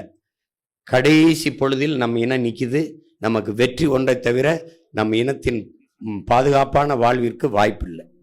அதனால இப்போ எதுவுமே இல்லை. காடு மலையெல்லாம் நீங்கள் பார்க்குறீங்க, போட்டு காட்டுறேன் பாருங்க, ஒன்றுமே கிடையாது. நமக்கு ஆறு கிடையாது, அருவி கிடையாது, ஒன்றும் கிடையாது. அப்போ நம்ம பிள்ளைகளுக்கு என்ன வச்சுட்டு போகிறோம்? அதனால கவனமாக இருந்து வேலை செய்யுங்க. வேற ஒன்றும் என்ன சொல்றதுக்கு இல்லை. இனிமே சாதிக்கிறதுக்குத்தான், நமக்கு வெல்வதற்குத்தான் வாய்ப்பு இருக்கு. வெற்றி ஒன்றுதான் நம் இனத்தை வாழ வைக்கும். அதுக்கு ஒரே வழிதான் இருக்கு, நாம் தமிழர் கட்சி வெல்லணும். அதுக்கு கடுமையாக உழைங்க. ஏன்னா எப்படி பார்த்தாலும் வெற்றிக்கு ஒரே ஒரு வழிதான் இருக்கு, உழைப்பு, கடுமையான உழைப்பு. உழைச்சிருங்க, ஒற்றுமையாக இருந்து விளைங்க. அவங்க சொன்னது மாதிரி, அம்மா சொன்ன மாதிரி, பெண் வேட்பாளர்களை பாதுகாக்க வேண்டிய பொறுப்பும் கடமையும் உங்களுக்கு இருக்கு. தனியாக நம்ம பிள்ளைகளை விடாமல் பெண்கள்லாம் சேர்ந்து வேலை செஞ்சீங்கன்னா ஒருத்தர் பரிமாறிக்கிடுவாங்க. ஏற்கனவே வகுப்புகளை நான் எடுத்திருக்கேன். நம்ம வீட்டு பெண்கள், வீட்டுக்கு ஒரு பெண் ரோட்டுக்கு வர வேண்டும், ஓட்டுக்காக நாட்டுக்காக சொல்லியிருக்கேன். வீட்டுக்கு ஒரு பெண் வீதிக்கு வர வேண்டும். எதுக்காக? வாக்குக்காக, நாளைய தலைமுறையின் வாழ்க்கைக்காக.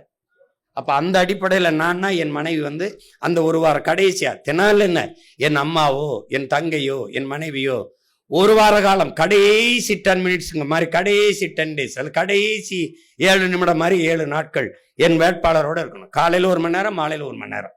அந்தந்த தெருக்களில் நாங்கள் எங்க பிள்ளைகள் வாக்கேட்டு வரும்போது, என் வீட்டு பெண்கள் வரும்போது, பெண்கள் பங்கேற்க எழுச்சி வரும். அந்த பேரணியோ அந்த வாக்கு சேகரிக்கிற கூட்டமோ எழுச்சி வரும்போது வெகு மக்கள் கவனம் திரும்பும். இவ்வளவு பேர் குடும்பமா வேலை செய்யறாங்களே, இவங்களுக்கு ஒரு ஓட்ட போடும்னு வரும். அந்த முறையை யாரும் கையாள மாட்டாங்க. அதனால நான் திரும்ப சொல்றேன், ஒரு வீடு வறுமையா இருக்குன்னா அந்த வீட்டில் ஒருத்தன் பாடுபட்டு அந்த வீட்டை வறுமையை போக்க முடியாது. வீட்டில் ஒவ்வொருத்தனும் பாடுபடணும். அப்படி அடிமை தேசியனத்தின் ஒரு நாடு அடிமைப்பு கிடக்கு. யாரோ ஒருத்தன் போராடி விடுதலை பெற வைக்க முடியாது. நாட்டில் இருக்கிற ஒவ்வொருத்தனும் போராடணும். அப்போ இது என் கடமை, என் தாயின் கடமை, என் மனைவியின் கடமை, என் மகனின் கடமை, என் உடன் பிறந்தார்கள் கடமை. அதனால நம்ம எல்லாரும் போராடி எப்படியாவது இன விடுதலை சாதிப்போம். புரட்சி எப்போதும் வெல்லும், நம் வெற்றி நாளை அதை சொல்லும். இலக்கு ஒன்றுதான், இனத்தின் விடுதலை. இனம் ஒன்றாவும், இலக்கை வென்றாவும்.